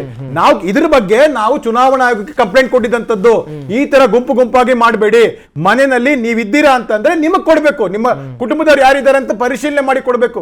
ಇದನ್ನ ಮಾಡಿದಂಥದ್ದು ಈ ತರ ಪ್ರೋಸೆಸ್ ನ ಅಂದ್ರೆ ಪ್ರಜಾಪ್ರಭುತ್ವ ಸರ್ ನಮ್ದು ಕ್ಲಿಯರ್ ಆಗಿರುವಂತದ್ದು. ಮತದಾನ ಶುದ್ಧೀಕರಣ, ಅರ್ಹ ಮತದಾರ ಅದು ಒಬ್ಬ ಮತದಾರ ಸಿಸ್ಟಮ್ ಅಲ್ಲಿ ಇರಬೇಕು, ಅನರ್ಹ ಅದು ಯಾವುದೇ ರಾಷ್ಟ್ರದ ಪ್ರಜೆ ಆಗಿಲ್ದೇ ಇರೋನು ಈ ಒಂದು ಮತದಾರರ ಪಟ್ಟಿಯಲ್ಲಿ ಇರಬಾರ್ದು. ಡ್ರಾಫ್ಟ್ ರೋಲ್ ಅಲ್ಲಿ ಆಗ್ಲಿ, ಫೈನಲ್ ರೋಲ್ ಅಲ್ಲಿ ಆಗ್ಲಿ ಇರಬಾರ್ದು. ಇದು ವೆರಿ ಸ್ಪಷ್ಟ. ಎಲ್ಲೆಲ್ಲಿ ಈ ತರ ಬೇರೆ ವ್ಯತ್ಯಾಸಗಳಾಗಿದ್ಯೋ ಚುನಾವಣಾ ಆಯೋಗಕ್ಕೆ ಅದು ಜಿಲ್ಲಾವಾರು ಆಗ್ಬೋದು, ಕ್ಷೇತ್ರವಾರು ಆಗ್ಬೋದು, ಇಲ್ಲ ಬೆಂಗಳೂರು ಜಿಲ್ಲೆಗಳಲ್ಲಿ ನಾವು ಹಲವಾರು ಕಂಪ್ಲೇಂಟ್ಸ್ ಗಳು ಕೊಟ್ಟಿರುವಂತದ್ದು, ಇದು ಮಾಡಿರುವಂತದ್ದು. ಮತ್ತೆ ಇವ್ರು ಹೇಳ್ತಾ ಇದ್ರು ಸರ್, ಇವಾಗ ಸಿಸ್ಟಮ್ ನಲ್ಲಿ ಹೇಳ್ತಾ ಇರೋಂಥದ್ದು ಈಗ ಡೆಡ್ ಬಗ್ಗೆ ಒಂದು ಶಿಫ್ಟೆಡ್ ಅಂತ ಹೇಳಿ ಮಾಡುವಂಥದ್ದು ದೊಡ್ಡ ಒಂದು ನಂಬರ್ಸ್ ಕೊಟ್ಟಿದ್ದಾರೆ, ASD ನಂಬರ್ಸ್ ಕೊಟ್ಟಿದ್ದಾರೆ ಸರ್. ಇವಾಗ ಪ್ರತಿ ರಾಜಕೀಯ ಪಕ್ಷದ ಅಂದ್ರೆ ರಾಷ್ಟ್ರೀಯ ಪಕ್ಷಗಳು ಯಾವ ಇದ್ದಾರೋ ಅವ್ರಿಗೆ ಟ್ರೈನಿಂಗು ಕೊಟ್ಟಿದ್ದಾರೆ. ಚುನಾವಣಾ ಆಯೋಗ ಅವ್ರ ಜೊತೆ ಹಲವಾರು ಸಭೆಗಳನ್ನು ಮಾಡಿದ್ದಾರೆ. ರಾಷ್ಟ್ರೀಯ ಪಕ್ಷಗಳು ತಮ್ಮ BLA 1 ಕ್ಷೇತ್ರದ BLA 1 ಮತ್ತೆ BLOಗಳ ಜೊತೆ ಹೋಗುವಂತ BLA 2ಗಳನ್ನ ಕೂಡ ಅತಿ ಹೆಚ್ಚು ಅಂದ್ರೆ 56-57 ಸಾವಿರ ಏನು ಮತಗಟ್ಟೆಗಳಿದೆಯೋ ಅಷ್ಟಕ್ಕೂ ರಾಷ್ಟ್ರೀಯ ಪಕ್ಷಗಳು ತನ್ನ BLA 1 ಮತ್ತೆ BLA 2 ಇದು ಮಾಡಿರುವಂತದ್ದು. ಸೊ ಇದನ್ನ ಪ್ರೋಸೆಸ್ ಅಲ್ಲಿ ಏನಂದ್ರೆ ನೀವು BLA 1 ಯಾರು ಇರ್ತೀರಾ ಕ್ಷೇತ್ರದಕ್ಕೆ ಇದು ಮಾಡೋಂಥ BLA 2 BLO ಜೊತೆಗೆ ಹೋಗ್ಬೇಕಾಗಿರುವಂತದ್ದು ಕರ್ತವ್ಯ, ಮ್ಯಾಂಡೇಟ್ರಿ. ಆದ್ರೆ ಅವ್ರು ಹೋಗ್ತಾರಾ ಬಿಡ್ತಾರಾ ರಾಜಕೀಯ ಪಕ್ಷಗಳ BLA 1ಗಳು ಅದು ಅವ್ರಿಗೆ ಬಿಟ್ಟಿದ್ದಂಥದ್ದು. ಆದ್ರೆ ಕೆಲವು ಕ್ಷೇತ್ರಗಳು ನಾವು ನೋಡಿದಂತದ್ದು ಬೇರೆ ಬೇರೆ ಕ್ಷೇತ್ರಗಳ ಜವಾಬ್ದಾರಿ ವಹಿಸಿದಂತಾಗ ಪ್ರತಿ BLO ಜೊತೆಗೆ 2 ರಾಜಕೀಯ ಪಕ್ಷಗಳು ಅಂದ್ರೆ ಮಾನ್ಯತೆ ಪಡೆದ ರಾಜಕೀಯ ಪಕ್ಷಗಳು JDS ಆಗಿರ್ಬೋದು, ಆಮ್ ಆದ್ಮಿ ಆಗಿರ್ಬೋದು, ಕಾಂಗ್ರೆಸ್ ಆಗಿರ್ಬೋದು ಹೋಗಿದ್ದಾರೆ. ಪ್ರತಿ ಮನೆಗೂ ವೆರಿಫೈ ಮಾಡಿದ್ದಾರೆ, ಯಾರಿದ್ದಾರೆ ಎನ್ಯುಮಿರೇಷನ್ ಫಾರ್ಮ್ ಕೊಟ್ಟಿದ್ದಾರೆ. ಡೆಡ್ ಆಗಿರೋರ್ನ ಕೇಳಿದರೆ BLO ಆಫೀಸರ್ ಕೇಳಿರುವಂತದ್ದು, ಡೆಡ್ ಆಗಿದ್ರೆ ಅವ್ರದ್ದು ಹಾಗೆ ಡೆಡ್ ಅಂತ ಬರ್ಕೊಳಕ್ ಆಗಲ್ಲ, ಸರ್ಟಿಫಿಕೇಟ್ ಒಂದು ಕೊಡಿ, ಅದ್ರ ಮೇಲೆ ಅಟ್ಯಾಚ್ ಮಾಡ್ತೀವಿ, ಸರ್ಟಿಫಿಕೇಟ್ ಕೊಡಿ. ಶಿಫ್ಟ್ ಆಗಿದ್ರೆ ಎಲ್ಲಿ ಶಿಫ್ಟ್ ಮಾಡಿದ್ದಾರೆ ಅವರು ಈ ಒಂದು ಪ್ರೋಸೆಸ್ ಅಲ್ಲಿ ಬರಲ್ಲ, ಎಲ್ಲಿ ಮಾಡಿದಾರೋ ನೆಕ್ಸ್ಟ್ ಪ್ರೋಸೆಸ್ ಇವಾಗ 8ನೇ ತಾರೀಕು ಮುಗಿದು ನೆಕ್ಸ್ಟ್ ಪ್ರೋಸೆಸ್ ಅಂದಾಗ ಅವಾಗ ಹೊಸದಾಗ ಅವ್ರು ಜಾಯ್ನ್ ಆಗ್ಬೇಕಾಗತ್ತೆ. ಈ ಪ್ರೋಸೆಸ್ ಎಲ್ಲ ಮಾಡಿದ್ದಾರೆ. ಆಮೇಲೆ 3 ಬಾರಿ ಕೂಡ ಮನೆಗೆ ಹೋಗಿ ಸಿಗದವರನ್ನ ರೆಡ್ ಸ್ಟಿಕರ್ ಹಾಕಿ ಅನ್ಟ್ರೇಸಬಲ್ ಅಂತ ಇದು ಮಾಡಿರುವಂತದ್ದು ಇದೆ. ಅಂದ್ರೆ ನಾನು ಈ ಪ್ರೋಸೆಸ್ ಎಲ್ಲ ನೋಡಿರುವಂತದ್ದು. ಆಮೇಲೆ ಸರ್ ಹೇಳ್ತಾರೆ ಬೇರೆ ರಾಜ್ಯದಿಂದ ಸರ್, ಬೇರೆ ರಾಜ್ಯದಿಂದ ಬಂದು ಇಲ್ಲಿ ಆಗಿರುವಂತದ್ದು ಕೆಲವು, ನಾನು ಉದಾಹರಣೆಗೆ ಬಂದಾಗ ಬಿಹಾರಲ್ಲಿ ರಿಜಿಸ್ಟರ್ ಆಗಿರ್ತಾರೆ, ಇಲ್ಲಿ ಬಂದಾಗ ಆ ಎನ್ಯುಮಿರೇಷನ್ ಫಾರ್ಮ್ ಇಲ್ಲಿ ಆಲ್ರೆಡಿ ಎನ್ರೋಲ್ಡ್ ಇನ್ ಬಿಹಾರ್ ಅಸೆಂಬ್ಲಿ ಎಲೆಕ್ಷನ್ಸ್ ಅಂತ ಮಾರ್ಕ್ ಹಾಕಿದೆ. ಅಂದ್ರೆ ಯಾವ್ರಿಗೆ ಇಲ್ಲಿ ಇಲ್ಲ ಅಂದ್ರೆ ನಾವು ನೋಡಿದಂತದ್ದು ಅಂದ್ರೆ ಕ್ಲಿಯರ್ ಕಟ್ ಆಗಿ ಅನರ್ಹ ಮತದಾರನ್ ಯಾರನ್ನೂ ಸೇರಿಸ್ತಲ್ಲ. ಆದ್ರೆ ನಾವು ಕೇಳೋದೇನ್ ಗೊತ್ತಾ ಸರ್, ನೀವು ಗುಂಪು ಗುಂಪಾಗಿ ಮಾಡಿದಂತದ್ರಲ್ಲೇನೆ ಜನರಲ್ಲಿ ಆತಂಕ ಮೂಡಿಸಿದಂತದ್ದು, ವ್ಯತ್ಯಾಸಗಳಾಗಿದ್ದಂಥದ್ದು ಈ ತರದಾಗಿರ್ಬೇಕಾದಾಗ ಆ ಒಂದು ಪ್ರೋಸೆಸ್ ಜನರಿಗೆ ಆತಂಕ ಪಡಿಸಿದಿರಾ. ಏನೋ SIR ದೊಡ್ಡದಾಗ ಆಗ್ಬಿಡುತ್ತೆ, ಏನೋ ಇದಾಗ್ಬಿಡ ಆ ತರ ಆತಂಕ ಪಡಿಸಿದಂತದ್ದು ಕಾಂಗ್ರೆಸ್. ಅದನ್ನ ಜನರಲ್ ಅದು ಇನ್ನ ಏನೋ ನಮ್ಮ ಇದು ಬೆನಿಫಿಟ್ಸ್ ಇನ್ನೊಂದು ಹೇಳಿದ್ರು, SIR ನಲ್ಲಿ ಇನ್ಕ್ಲೂಡ್ ಆಗಿಲ್ಲ ಅಂದ್ರೆ ಗ್ಯಾರಂಟಿ ಸಿಗಲ್ಲ. ಅಂದ್ರೆ ನೀವು ಇನ್ಫ್ಲೂಯೆನ್ಸ್ ಮಾಡ್ದಂಗೆ ಅಲ್ವಾ ಸರ್, ಇದರಲ್ಲಿ ಜನರಿಗೆ ಆತಂಕ ಪಡಿಸಿದಂಗೆ. SIR process very simple process sir. ಅದನ್ನ ಅರ್ಥ ಮಾಡ್ಕೊಂಡು ರಾಜಕೀಯ ಪಕ್ಷಗಳಾಗ್ಬೋದು ಮಾಡಿದ್ರೆ ಅದನ್ನ ವೈಭವೀಕರಿಸುವಂತದ್ದು ಅಲ್ಲ, ಅದು ಆತಂಕ ಪಡಿಸುವಂತದಾಗ ಅದು ಪ್ರೋಸೆಸ್ ಫೇಲ್ ಆಗುತ್ತೆ. ರೈಟ್ ಬಸವರಾಜ್ ಸರ್, ಈಗ ಒಂದು ಆಮ್ ಆದ್ಮಿ ಪಕ್ಷ ಇದನ್ನು ಯಾವ ರೀತಿಗೆ ನೋಡ್ತಾ ಇದೆ ಅಂತ? ಯಾಕಂದ್ರೆ ಈಗ ಕೇಜ್ರಿವಾಲ್ ಅವರು ಇದಕ್ಕೆ ತಮ್ಮ ವಿರೋಧವನ್ನು ವ್ಯಕ್ತಪಡಿಸಿದ್ದುಂಟು ಮತ್ತು ಅಲ್ಪಸಂಖ್ಯಾತ ಮತಗಳು ಎಲ್ಲೋ ಒಂದು ಕಡೆ ಬೇಕು ಅಂತಲೇ ಟಾರ್ಗೆಟ್ ಮಾಡಿ ಈ ರೀತಿಯಾಗಿ ಪ್ರಕ್ರಿಯೆ ಮಾಡ್ತಾ ಇದ್ದಾರೆ ಅಂತ ತಾವೇನು ಹೇಳ್ಬೋದು? ಬಿಜೆಪಿ ವಕ್ತಾರರು ಸಿಇಒ ಎಲೆಕ್ಷನ್ ಕಮಿಷನ್ ಪರವಾಗಿ ತಮ್ಮ ಮಂಡನೆ ಅಲ್ಲಿ ಇಟ್ಟಾಗ ಸ್ಪಷ್ಟನೆ ಮಾಡಿದೆ ಸರ್. ನಾನು ಎಲೆಕ್ಷನ್ ಕಮಿಷನ್ ಬಗ್ಗೆ ಮಾತಾಡ್ತಾ ಇಲ್ಲ. ನಾನೊಬ್ಬ ಬಿಜೆಪಿ ಕಾರ್ಯಕರ್ತ ಆಗಿ BLA2 ಆಗಿ ನಾನು ಪಾಲಿಸಬೇಕು ಅಂತ ಹೇಳ್ತಾ ಇದ್ದೀನಿ. ಅದನ್ನೇ ಹೇಳ್ತಾ ಇದ್ದೀನಿ ಸರ್. ನೀವು ಒಬ್ಬ ಬಿಜೆಪಿ ಕಾರ್ಯಕರ್ತವಾಗಿ BLA2 ಆಗಿ ಎಲ್ಲಾ ಸರಿಯಾಗಿ ನಡೆದಿದೆ ಅಂತ ಎಲೆಕ್ಷನ್ ಕಮಿಷನ್ ದವ್ರು ಹೇಳತಾರ ಹೇಳಿದಾಗ ಎಲೆಕ್ಷನ್ ಕಮಿಷನ್ ನಿಜವಾದ ಸ್ವಾಯತ್ತ ಸಂಸ್ಥೆನ ಅನ್ನೋದು ಒಂದು ಡೌಟ್ ಬರುತ್ತೆ. ಅದೇ ಡೌಟ್ನ ಅರವಿಂದ್ ಕೇಜ್ರಿವಾಲ್ ಅವರು ಹೇಳಿರೋದು. ಯಾಕೆ ಅಂತ ನಾನು ಹೇಳ್ತೀನಿ. ಈಗ ಇಷ್ಟೆಲ್ಲ ಪ್ರೊಸೆಸ್ ಹೇಳಿದ್ರಲ್ಲ, ಇದರಲ್ಲಿ ಮೇನ್ ಏನು ಗೊತ್ತಾ ಸರ್? ಎನ್ಯೂಮರೇಷನ್ ಫಾರ್ಮು ಸೈನ್ ಆಗಿ ವಾಪಸ್ಸು ಎಲೆಕ್ಷನ್ ಕಮಿಷನ್ಗೆ ಬಂದರೆ ಆ ವೋಟರ್ ಡ್ರಾಫ್ಟ್ ರೋಲಲ್ಲಿ ಇರ್ತಾನೆ, ಬರಲಿಲ್ಲ ಅಂದರೆ ಇರಲ್ಲ. ಸಿಂಪಲ್ಲ, ಕರೆಕ್ಟ್. ಆದರೆ ಆ ಎನ್ಯೂಮರೇಷನ್ ಫಾರ್ಮು ಆ ವೋಟರ್ಗೆ ತಲುಪಿಸಲೇಬೇಕು ಅನ್ನುವಂಥ ಮ್ಯಾಂಡೇಟರಿ ಏನಿದೆ? ಅಕೌಂಟಬಿಲಿಟಿ ಎಲ್ಲಿದೆ? BLO ಕೆಲಸ ಮಾಡ್ಲೇಬೇಕಂತ ಎಲ್ಲಿದೆ? ಮಾಡ್ತಾ ಇದಾರ ಅನ್ನೋದು ಮಾಡ್ತಾ ಇಲ್ವಲ್ಲ. ಅದಕ್ಕೆ ತಾನೇ ಈಗ 1 ಕೋಟಿ ಜನ ಇಲ್ಲಿ ವೋಟರ್ ಇಲ್ಲ ಅಂತ ಹೇಳ್ತಾ ಇರೋದು. ಈಗ ಅವ್ರದ್ದು ಓನಸ್ ಅವ್ರ ಮೇಲೆ ಇತ್ತು. ನಾವು ಫಸ್ಟ್ ಡೇ ಮೀಟಿಂಗ್ CEO ಜೊತೆ ಆದಾಗ ಕೇಳಿದ್ವಿ, ಅವರು ಕೊಡ್ತಿದ್ದಾರೆ ಅನ್ನೋದಕ್ಕೆ ನಿಮ್ಮ ಹತ್ರ ಏನ್ ಗ್ಯಾರಂಟಿ ಇದೆ? ಅವ್ರು ಹೇಳಿರೋದೇ ಗ್ಯಾರಂಟಿ. ನಿಮ್ಮ ಮನೆಗೆ ಬಂದಿರ್ಬೋದು, ಬರ್ಲಿಕ್ಕಿಲ್ಲ, ಸ್ಟಿಕರ್ ಹಚ್ಚಿರ್ಬೋದು, ಹಚ್ಚಿರ್ಲಿಕ್ಕಿಲ್ಲ, ನಾನು ಕೊಟ್ಟಿದ್ದೀನಿ ಅಂತ ಅವನಂದ್ರೆ ಕೊಟ್ಟಂಗೆ. ಈಗ 100% ಎನ್ಯುಮರೇಷನ್ ಫಾರ್ಮ್ ನಾವು ಡಿಸ್ಟ್ರಿಬ್ಯೂಟ್ ಮಾಡಿದೀವಿ ಅಂತ ಎಲೆಕ್ಷನ್ ಕಮಿಷನ್ ಹೇಳುತ್ತೆ. ಬಂದಿದ್ಯಾ ಎಲ್ಲರ ಮನೆಗೆ? ಇಲ್ಲ, ಬಂದಿಲ್ಲ. 5.5 ಕೋಟಿ ಫಾರ್ಮ್ನು ನಾವು ಕೊಟ್ಟಿದೀವಿ ಅಂತ ಹೇಳ್ತಾ ಇದ್ದಾರೆ. ಕೊಟ್ಟಿದಾರಾ ಸರ್? ಮನೆಗೆ ಬರ್ತಿಲ್ಲ ಸರ್. ಒಂದ್ ಏರಿಯಾದಲ್ಲಿ ಎಲ್ಲೋ ಒಂದ್ ಕಡೆ ನಿಂತ್ಕೋತಾರೆ ಸರ್ಕಲ್ ಅಲ್ಲಿ, ಅದಿರ್ಲಿಲ್ಲ ತಾನೇ. ಸ್ಕೂಲಲ್ಲಿ ಫಾರ್ಮ್ ಗಳನ್ನ ನಡೀತಾ ಇದೆ ಅಂದ್ರೆ ಎಲೆಕ್ಷನ್ ಕಮಿಷನ್ ಏನ್ ಮಾಡ್ತಾ ಇದೆ? ಯಾರ ಅಂಡರ್ ಬರ್ತಾರೆ? BLOದವರು ಏನ್ ಕಾಂಗ್ರೆಸ್ ಅಂಡರ್ ಬರ್ತಾರ, ಬಿಜೆಪಿ ಅಂಡರ್ ಬರ್ತಾರ, AAP ಅಂಡರ್ ಬರ್ತಾರ? ಎಲೆಕ್ಷನ್ ವರ್ಕ್ ನಡೀತಾ ಇರ್ಬೇಕಾದ್ರೆ ಯಾರ ಅಂಡರ್ ಬರ್ತಾರ? ಅವರು ಎಲೆಕ್ಷನ್ ಕಮಿಷನ್ ಅಂಡರ್ ಬರ್ತಾರೆ. ಅವ್ರು ಮಾಡ್ತಾ ಇರೋ ಕೆಲಸ ನಡೀತಾ ಇರೋದ್ರ ನೋಡ್ಬೇಕಾಗಿದೆ. ಎಲೆಕ್ಷನ್ ಕಮಿಷನ್ ಕರ್ತವ್ಯ ಮಾಡಿದಾರ ಅವರು? ಇವತ್ತು ಮಾಡಿಲ್ಲ. ಹೀಗಾಗಿ ಇವತ್ತೇನು ನೀವು ಇದ್ರನ್ನ ಡಿಲೀಟ್ ಮಾಡಿದಿರಿ ಅಥವಾ ಡಿಲೀಟ್ ಆಗ್ತಾರೆ ಅಂತ ಹೇಳ್ತಾ ಇದ್ದೀರಿ, ಅಥವಾ ಅವ್ರು ಬರಲ್ಲ ಹೊಸದರಲ್ಲಿ ಅಂತ ಹೇಳ್ತಾ ಇದ್ದೀರಿ. ಅವ್ರು ಆಲ್ರೆಡಿ ಒಂದು ಪ್ರೊಸೆಸ್ ಮಾಡಿದಿರ್ತಾನೆ ತಮ್ಮನ್ನ ನೋಂದಾಯಿಸ್ಕೊಳ್ಳಕ್ಕೆ. ಈ 20 ವರ್ಷದಿಂದ ಅವ್ರು ವೋಟ್ ಹಾಕಿದ್ದಾರೆ. ಇವತ್ತು ನೀವು ವೋಟರ್ ಅಲ್ಲ ಅಂತ ಅಂದ್ರೆ ಏನ್ ತೊಂದರೆ ಇಲ್ಲ, ನೀವು ಮತ್ತೆ ಮಾಡಿಸ್ಬೋದು. ನಾನು ಯಾಕಪ್ಪ ಮತ್ತೆ ಮಾಡಬೇಕು? ನಾನು ಮಾಡಿದ್ದೀನಲ್ಲ ನನ್ನ ಕೆಲಸ. ನಾನು ಮತ್ತೆ ಮಾಡಕ್ಕೆ ಅದಕ್ಕೊಂದು 1000 ರೂಪಾಯಿ ಖರ್ಚಿದೆ. ನಾನು ಹೋಗ್ಬೇಕು, ಪೆಟ್ರೋಲು, ಇನ್ನೊಂದು ಮತ್ತೊಂದು, ಜೆರಾಕ್ಸು, ಫೋಟೋ. ನಾನು ಯಾಕೆ ಮಾಡಲಿ? ನೀವು ಕೊಡ್ತೀರಾ? ಅದು ಜವಾಬ್ದಾರಿ ಸರ್. ನಾನು ಆಲ್ರೆಡಿ ಮಾಡೋಗಿದ್ದೀನಿ. ನಾಗರಿಕನಾಗಿ ನಾನು ಮಾಡಬೇಕಾದ ಜವಾಬ್ದಾರಿ ನಾನು ಮಾಡಿದ್ದೀನಿ. ಎಲೆಕ್ಷನ್ ಕಮಿಷನ್ ಜವಾಬ್ದಾರಿ ಏನಿತ್ತು? ನಾನಿದ್ರೆ ನನ್ನ ಕಂಟಿನ್ಯೂ ಮಾಡ್ಕೊಂಡು ಹೋಗ್ಬೇಕಾಗಿದ್ದಿತ್ತು. ರೈಟ್? ಅದು ಆಗಿದೆ ಅಂತ ಹೇಳಕ್ಕೆ BLO ಕಡೆಯಿಂದ ಇವತ್ತು ಯಾವುದೇ ಅಕೌಂಟಬಿಲಿಟಿ ಇಲ್ಲ. ಇವತ್ತು ಡೇ 1 ಇವ್ರು ಯಾವತ್ತು ಪ್ರಿಂಟ್ ಮಾಡಿದ್ರಲ್ಲ ಅವತ್ತನ್ನೇ ನಾವು ಎಲ್ಲಾನು ಡಿಸ್ಟ್ರಿಬ್ಯೂಟ್ ಮಾಡಿದ್ದೀವಿ ಅಂತ ಅಂದ್ರೆ ಪ್ರೂಫ್ ತೋರಿಸಿ ಅಂದ್ರೆ ಹೇಳಿ ಅವ್ರಿಗೆ, ನೋಡಿ ಈ ತರ ನಾವು ಡಿಸ್ಟ್ರಿಬ್ಯೂಟ್ ಮಾಡಿದೀವಿ ಅಂತ. ಅಥವಾ ಇವ್ನ ಮನೆಗೆ ಹೋಗಿದ್ದೆ ಅವ್ನು ಇಲ್ಲ ಅನ್ನೋದಕ್ಕೆ ಪ್ರೂಫ್ ತೋರಿಸ್ಲಿ ಅವರು? ಏನೂ ಇಲ್ಲ, ಅಕೌಂಟಬಿಲಿಟಿ ಇಲ್ಲ. ನಾವು ಡೇ 1 ಹೇಳಿ ಸಿಂಪಲ್ ಪ್ರೊಸೆಸ್ ಹೇಳಿದ್ವಿ ಸರ್. ಎಲೆಕ್ಷನ್ ನೀವು ವೋಟರ್ಗೆ ಹೋದ್ರ, ಫಾರ್ಮ್ ಕೊಟ್ಟಿದ್ರ, ಅವನ ಹತ್ರ ಬರೀ ಒಂದು ಸೈನ್ ತಗೊಳ್ಳಿ, ಇಂಥವ್ನಿಗೆ ನಾವು ಫಾರ್ಮ್ ಕೊಟ್ಟಿದ್ದೀವಿ ಅಂತ. ಅದನ್ನ ಇಂಪ್ಲಿಮೆಂಟ್ ಮಾಡಿಲ್ಲ ಅವರು. ಈಗ ನೀವು ವೋಟರ್ ಮೇಲೆ ತಪ್ಪಾಗ್ತಾ ಇದ್ರೆ, ನಾವು ಫಾರ್ಮ್ ಕೊಟ್ಟಿದ್ದೀರಿ, ನೀವು ಕೊಟ್ಟೇ ಇಲ್ಲ, ಫಾರ್ಮೇ ಬಂದಿಲ್ಲಪ್ಪ ನನಗೆ, ನಾನು ಎಲ್ಲಿಂದ ಕೊಡ್ಲಿ? ಕೊಟ್ಟಿದ್ದೀನಿ ಅಥವಾ ಅವ್ರು ಇರ್ಲಿಲ್ಲ ಅನ್ನೋದಕ್ಕೆ ನಿಮ್ಮ ಹತ್ರ ಏನ್ ಪ್ರೂಫ್ ಇದೆ? ಇದು number 1 problem. Right? Number 2 problem ನಾನು ಬರ್ತೀನಿ. ಇದನ್ನ ಅವರು ತಮ್ಮ ಬಾಸ್ಗಳಿಗೆ ಖುಷಿ ಪಡಿಸಕ್ಕೆ ನಾವೆಲ್ಲ ಮಾಡ್ತಾ ಇದೀವಿ, ಎಲ್ಲ ಸರಿ ಮಾಡ್ತಾ ಇದೀವಿ. ಅವು BLOಗಳ ಮೇಲೆ ಒತ್ತಡ ಇರೋದು. ಮಾಡೀನಿ ಅಂತ ಹೇಳಿ, ಮಾಡೀನಿ ಅಂತ ಹೇಳಿ, ಮಾಡೀನಿ ಅಂತ ಹೇಳಿ, ಮಾಡೀನಿ ಅಂತ ಹೇಳಿ. ನಿಮ್ಗೇನು ನಾವು ಕೇಳಲ್ಲ. ಯಾವ್ದಾದ್ರು BLO ಹತ್ರ ಇವರು ಈಗ ಜನರ ಹತ್ರ ಒಂದು ಅಫಿಡೇವಿಟ್ ತಗೊಂಡಿದ್ದಾರೆ. ಆ ಫಾರ್ಮಲ್ ಸೈನ್ ಮಾಡ್ಕೊಟ್ರೆ ಅಫಿಡೇವಿಟ್ ತಾನೆ, ನಾನು ಈ ತರ ಇದೆ, ಇದು ಸರಿ ಮಾಹಿತಿ ಇಲ್ಲ ಅಂದ್ರೆ ದಂಡೆಗೆ ನಾನು ತಗೊಳ್ತೀನಿ ಅಂತ. ಇವರು BLO ಹತ್ರ ಅಫಿಡೇವಿಟ್ ತಗೊಂಡಿದಾರ?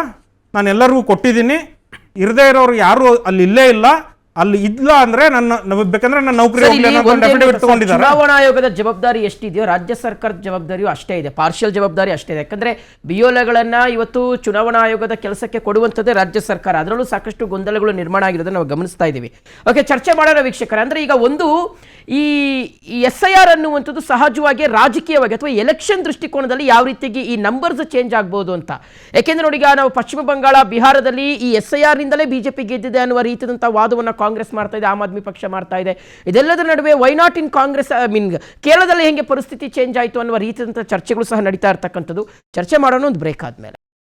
Welcome back. ಸೊ ನಾವು ಚರ್ಚೆ ಮಾಡ್ತಾ ಇದ್ದೀವಿ SIR ವಿಚಾರಕ್ಕೆ ಸಂಬಂಧಪಟ್ಟಂತೆ. ನಿನ್ನೆ ಅನ್ಬುಕುಮಾರ್ ಅವರು ಸುದ್ದಿಗೋಷ್ಠಿ ನಡೆಸಿ ಒಂದಷ್ಟು ಅಂಕಿಅಂಶಗಳನ್ನು ಬಿಡುಗಡೆ ಮಾಡಿದರು ವೀಕ್ಷಕರೇ. ಸಹಜವಾಗಿ ಅದು ದೊಡ್ಡ ಮಟ್ಟದಲ್ಲಿ ಚರ್ಚೆಗೆ ಅವಕಾಶ ಮಾಡಿಕೊಟ್ಟಿದೆ. ಯಾಕಂದರೆ ಕರ್ನಾಟಕದಲ್ಲಿ ಬರೋಬ್ಬರಿ 1 ಕೋಟಿ ಹತ್ರ ಹೆಸರುಗಳು ಕೈಬಿಟ್ಟು ಹೋಗಬಹುದು ಅನ್ನುವ ಆತಂಕ ಕಾಡ್ತದೆ. But this number is not final ಅಂತ, ಯಾಕೆಂದರೆ ಇನ್ನೂ ಅವಕಾಶಗಳಿದ್ದಾವೆ ನಮಗೆ ಪ್ರೂವ್ ಮಾಡ್ಕೊಳ್ಳೋದಕ್ಕೆ. ಎಸ್ ವಿ ಆರ್ ವೋಟರ್ಸ್ ಅಂತ ಕನ್ಫರ್ಮ್ ಮಾಡ್ಕೊಳ್ಳೋದಕ್ಕೆ ಅವಕಾಶ ಇದೆ ಅಂತ. ಓಕೆ, ಈಗ ನಾನು ಇರ್ಷದ್ ಅಹಮದ್ ಸರ್ ಕಾಂಗ್ರೆಸ್ ವಕ್ತಾರರಿಂದ ಮುಂದುವರಿಸ್ತೀನಿ. ಸರ್, ಈಗ ಒಂದು ಈ SIR ಅನ್ನೋದನ್ನು ಯಾವ ರೀತಿಗೆ ನೋಡ್ಲಾಗ್ತಾ ಇದೆ ಅಂದರೆ, ನಿಜವಾಗೂ ಈ ದೇಶದ ಅರ್ಹ ಮತದಾರರು ಯಾರಿದ್ದಾರೆ, ನಿಜವಾದ ಮತದಾರರು ಯಾರಿದ್ದಾರೆ ಅನ್ನೋದನ್ನ ನಾವು ಕಂಡು ಹಿಡಿಲಿಕ್ಕೋಸ್ಕರ ಮಾಡ್ತಾ ಇರ್ತಕ್ಕಂಥ, ಅಥವಾ ಈ ರಾಜಕೀಯ ಆಟಗಳನ್ನು ಆಡ್ಲಿಕ್ಕೆ ಇದು ನಡೀತಾ ಇದೆ ಅಂತ. ಯಾಕಂದ್ರೆ ತಾವು ನಿರಂತರವಾಗಿ ಆರೋಪ ಮಾಡ್ಕೊಂಡು ಬರ್ತಾ ಇದ್ರಿ, ಪಶ್ಚಿಮ ಬಂಗಾಳದಲ್ಲಿ ಉಲ್ಟಾ ಆಯಿತು, ಬಿಹಾರದಲ್ಲಿ ಉಲ್ಟಾ ಆಯಿತು ಅನ್ನುವಂಥದ್ದು. ಸೊ ಹಾಗಾಗಿ ಇದನ್ನು ಯಾವ ರೀತಿಯಾಗಿ ನೋಡ್ತೀರಿ ಅಂತ ರಾಜಕೀಯ ದೃಷ್ಟಿಕೋನದಲ್ಲಿ, ಇದು ನಿಜಕ್ಕೂ ಕರ್ನಾಟಕದ ಮೇಲೆ ಪರಿಣಾಮ ಬೀರುತ್ತಾ ಮುಂದಿನ ಚುನಾವಣೆಯಲ್ಲಿ? ನೋಡಿ, ಇವರ SIR ಮಾಡುವ ಹಿಂದಿನ ದುರುದ್ದೇಶ ಏನಿದೆ ಅದು ನೋಡ್ಬೇಕಾಗುತ್ತೆ. ನಾನು ಸದುದ್ದೇಶ ಅಂತ ಹೇಳಲ್ಲ, ಅದ್ರ ಹಿಂದೆ ಒಂದು ದುರುದ್ದೇಶ ಇದೆ, ಒಂದು ಪಿತೂರಿ ಇದೆ. ದುರುದ್ದೇಶ ದೇಶದಲ್ಲಿ ಏನು ಆಗೋದೇ ಇಲ್ಲ, ಆಗೋದಿಲ್ಲ ಅಂದ್ರೆ ಇವಾಗ ನಾವು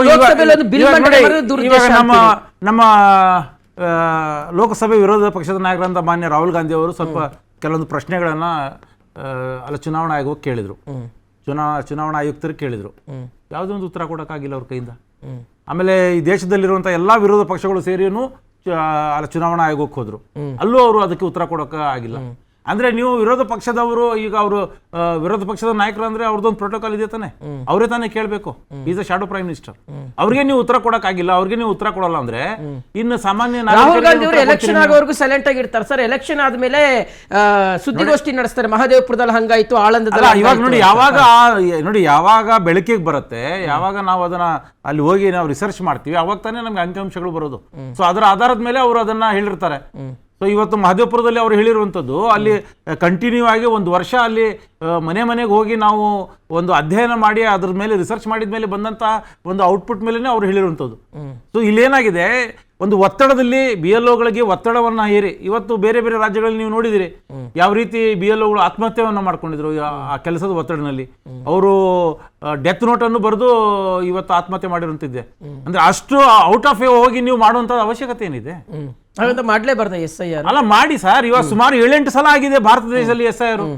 ಸುಮಾರು ಅಂದ್ರೆ ಎಲ್ಲ SIRಗಳು ಮತದಾರ ಮತವನ್ನ ಕಾಪಾಡೋದಕ್ಕಾದ್ರೆ ಈ ಸ್ಪೆಷಲ್ ಇಂಟೆನ್ಸಿವ್ ರಿವಿಷನ್ ಮತದಾರರನ್ನ, ಅದು ವಿಶೇಷ ಮತದಾರರನ್ನ, ವಿಶೇಷ ಸಮುದಾಯದ ಮತದಾರರನ್ನ ಗುರಿ ಮಾಡಿ ಅವ್ರನ್ನ ಮತದಾರ ಪಟ್ಟಿಯಿಂದ ಹೊರಗಡೆ ಇಡುವಂತ ಒಂದು ದುರುದ್ದೇಶದಿಂದ ಒಂದು ಪಿತೂರಿ ಇದೆ ಅಂತ.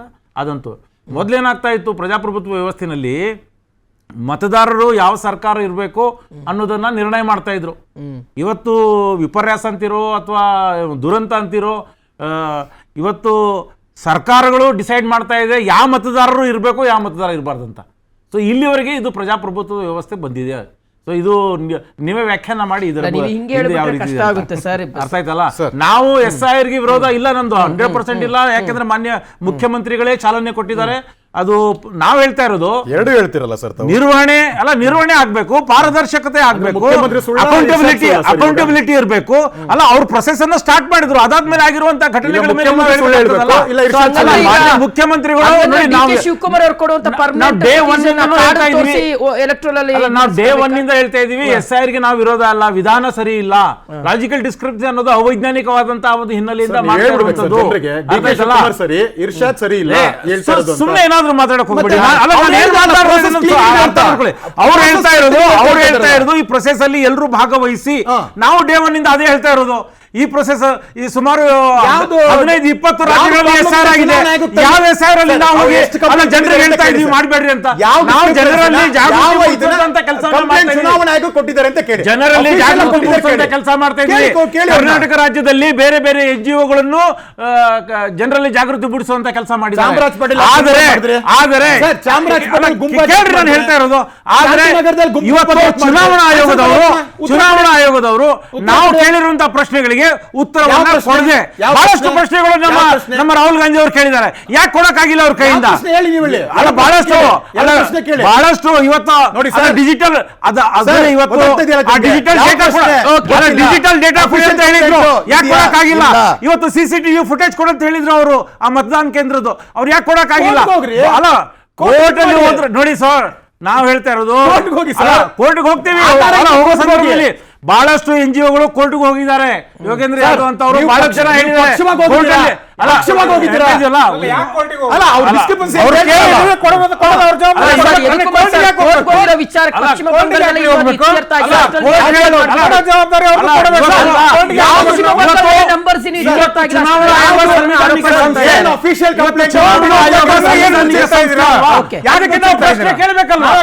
ಪ್ರಶ್ನೆ ಕೇಳಿದಾಗ ಅವ್ರು ಉತ್ತರ ಕೊಟ್ಟಿಲ್ಲ ಅಂದ್ರೆ ಏನ್ ಮಾಡಕ್ಕಾಗುತ್ತೆ?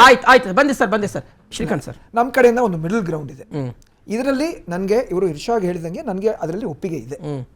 SAR ಪ್ರಕ್ರಿಯೆ ನಡೆಸಬೇಕಾ? ಇವರು ಖಂಡಿತ ನಡೆಸಲೇಬೇಕು. ಅದರಲ್ಲಿ ಇವ್ರಿಗೂ ಅನುಮಾನ ಇಲ್ಲ, ನಮಗೂ ಅನುಮಾನ ಇಲ್ಲ, ಜನರ ಮಧ್ಯದಲ್ಲೂ ಅವರೆಲ್ಲರಿಗೂ ಅದು ಒಪ್ಪಿಗೆ ಇದೆ, ಇದನ್ನ ಮಾಡಲೇಬೇಕು ಅಂತ. ಇದರಲ್ಲಿ 2-3 ಸಮಸ್ಯೆಗಳಿದೆ. BLOs ಮೇಲೆ ಒತ್ತಡ ಇದೆಯಾ? ಖಂಡಿತ ಇದೆ. ಅದಕ್ಕೆ ಒಂದು ಪ್ರಮುಖವಾದ ಕಾರಣ ಏನಂದ್ರೆ ಮತದಾರ ಪಟ್ಟಿ, ಅದೊಂದು ಸ್ಟ್ರಕ್ಚರ್ ಅದು ಸರಿಯಾಗಿಲ್ಲ. ನೀವು ಏನಾದರೂ ಒಂದು ಅಪಾರ್ಟ್ಮೆಂಟ್, ಬೆಂಗಳೂರಿಗೆ ಸೀಮಿತವಾಗಿ ನಾನು ಮಾತಾಡ್ತಾ ಇದ್ದೀನಿ.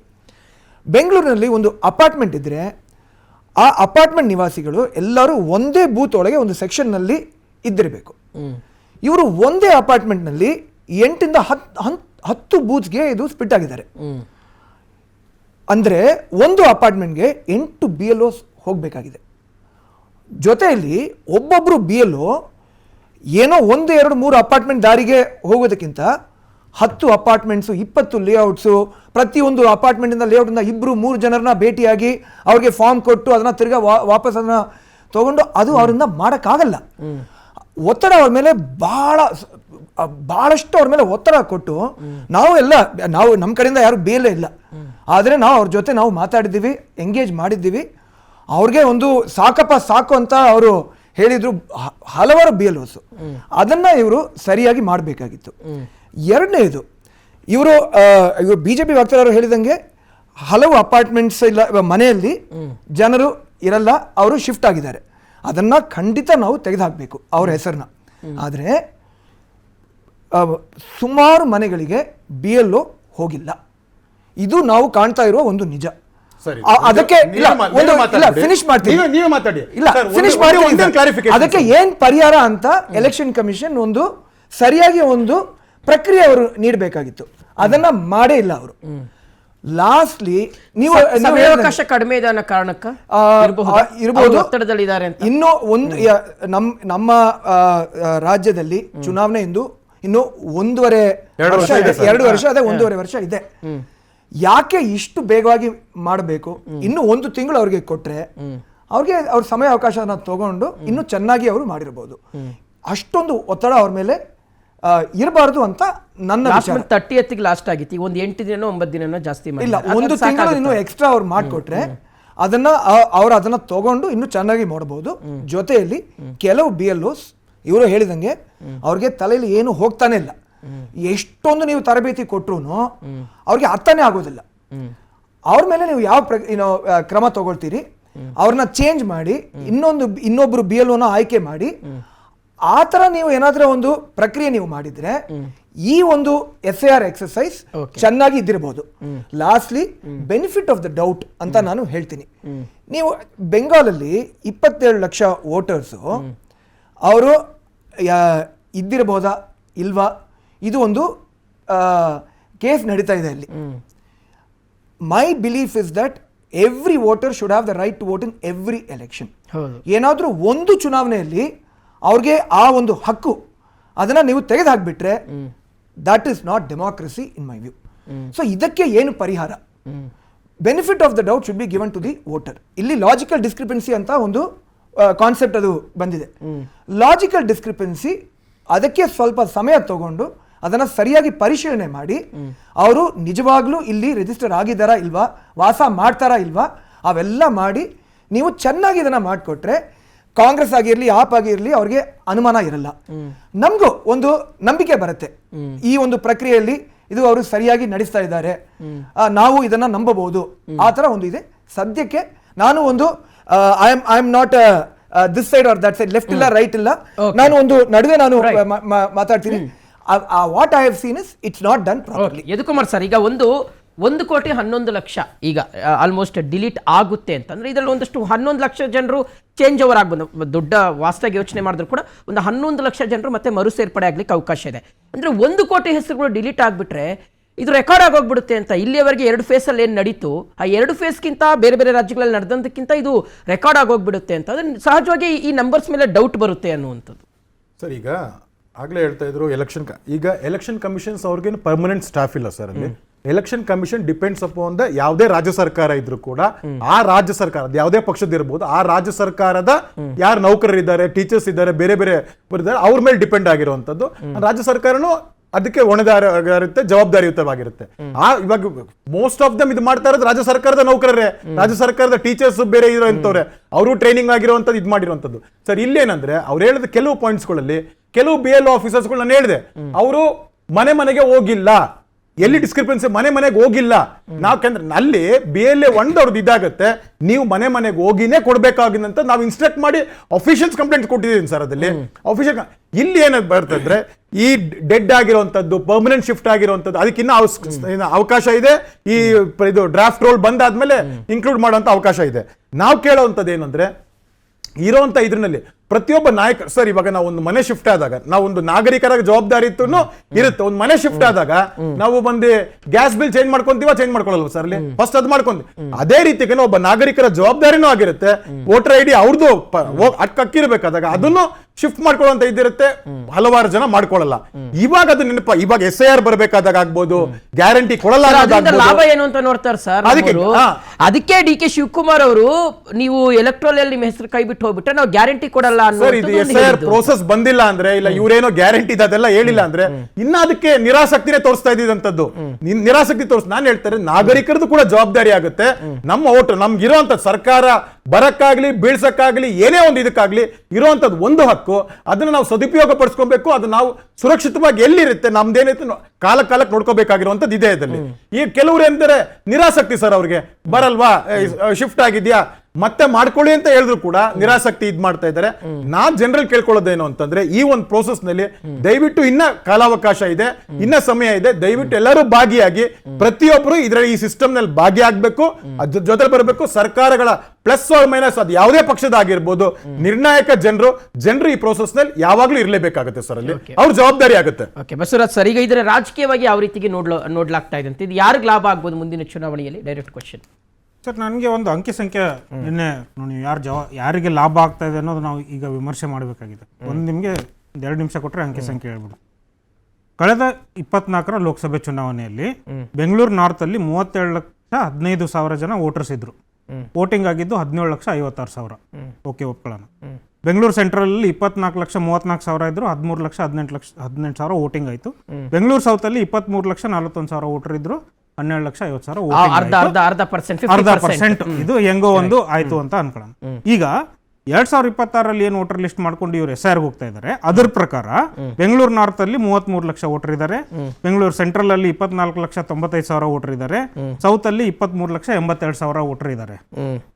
ಈಗ ಬರುತ್ತೆ ಇಂಟ್ರೆಸ್ಟಿಂಗ್ ಪಾರ್ಟ್. ಇವ್ರು ಹೇಳ್ತಾ ಇದ್ದಾರೆ SIR ಈಗ ಪ್ರೊಸೆಸ್ ಮುಗಿದ್ಮೇಲೆ ಬೆಂಗಳೂರಲ್ಲಿ ಜೆನ್ವಿನ್ ವೋಟರ್ ಇರೋದು 17,70,000 ಮಾತ್ರ ಅಂತ. ಯಾವುದು? ಬೆಂಗಳೂರು ನಾರ್ತ್ ಅಲ್ಲಿ. ಬೆಂಗಳೂರು ಸೆಂಟ್ರಲ್ ಅಲ್ಲಿ 13,06,000 ವೋಟರ್ಗಳು ಜೆನ್ವಿನ್ ಇರೋದು ಮಾತ್ರ ಅಂತ. ಹಂಗಂದ್ರೆ ಬೆಂಗಳೂರು ಸೆಂಟ್ರಲ್ ಅಲ್ಲಿ 13,18,000 ವೋಟಿಂಗ್ ಹೆಂಗಾಯ್ತು?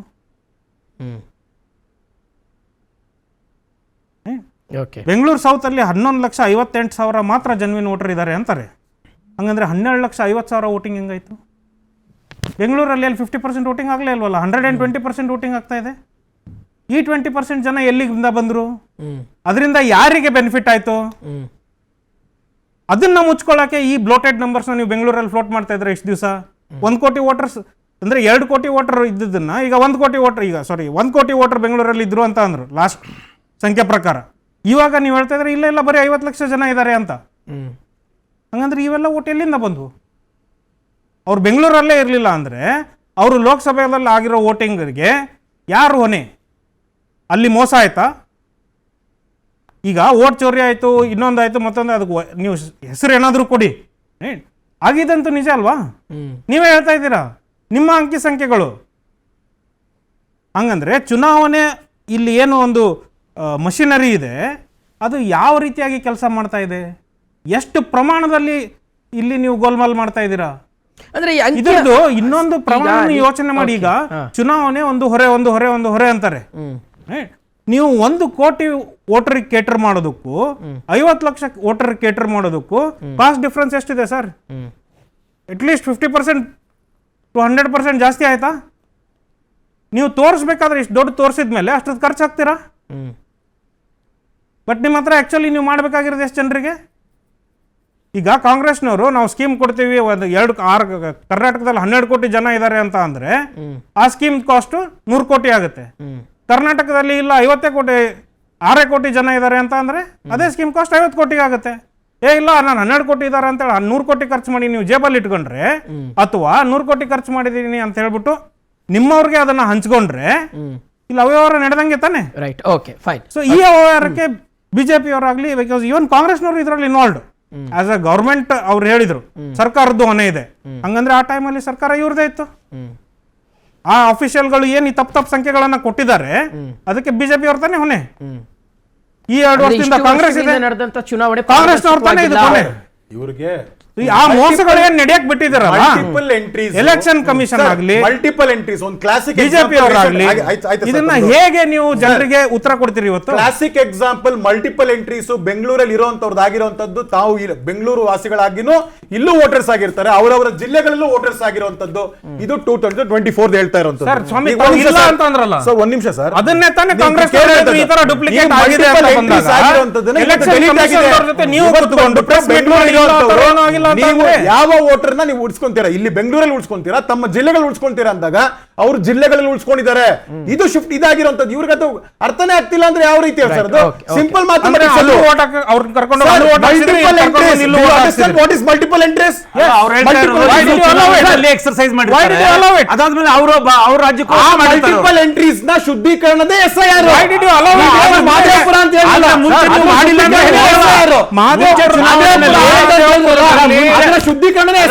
ಚುನಾವಣೆಯಲ್ಲಿ ನೀವು ಆಗಿಲ್ಲ ಅಂತ ಹೇಳ್ತಾ ಇದ್ದೀರಿ, ಈಗ ಆಗಿದೆ ಅಂತ ಹೇಳ್ತಾ ಇದ್ದೀರಲ್ಲ ಸರ್. ಅದು ಮಲ್ಟಿಪಲ್ ಎಂಟ್ರೀಸ್, ಮಲ್ಟಿಪಲ್ ಎಂಟ್ರಿ ಇಲ್ಲ ಅಂತಂದ್ರಲ್ಲ ಸ್ವಾಮಿ. ಇಲ್ಲ ಅಂದ್ರೆ ಮಲ್ಟಿಪಲ್ ಹಾಗಾದ್ರೆ ಆಗ್ತಾ ಇದೆ ಅಂತ ಸರ್. ಈಗ ಒಂದು ಇವತ್ತು ಹೇಳ್ತಾ ಇದ್ರೆ 11-12 ಕರ್ನಾಟಕದಲ್ಲಿ ಮಲ್ಟಿಪಲ್ ಎಂಟ್ರಿ. ತಮಿಳುನಾಡಲ್ಲಿ SIR ಪ್ರೋಸೆಸ್ ಬ್ಯೂಟಿಫುಲ್ ಆಗಾಯ್ತು, ಕೇರಳದಲ್ಲಿ SIR ಪ್ರೋಸೆಸ್ ಬ್ಯೂಟಿಫುಲ್ ಆಗಾಯ್ತು, ಬೆಂಗಾಲ್ ಬಿಹಾರಲ್ಲಿ ಮಾತ್ರ ಆಗಿಲ್ಲ. What the criteria? ಅಲ್ಲಿ ಬಂದಿದ್ದ ಅಲ್ಲಿ ಲಾಭಾರ್ಥಿಗಳು ಯಾರು? ಒಂದು ಕಡೆ ಕಾಂಗ್ರೆಸ್, ಒಂದು TVK ಮತ್ತೆ Congress. That was fine, no questions as on T.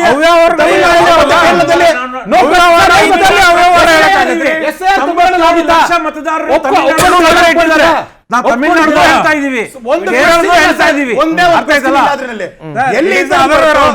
ಅಲ್ಲಿ ಬಿಜೆಪಿ ಕೆಲಸ ಇಲ್ಲ. ಓಕೆ, ತಮಿಳುನಾಡಲ್ಲಾಗ್ಲಿ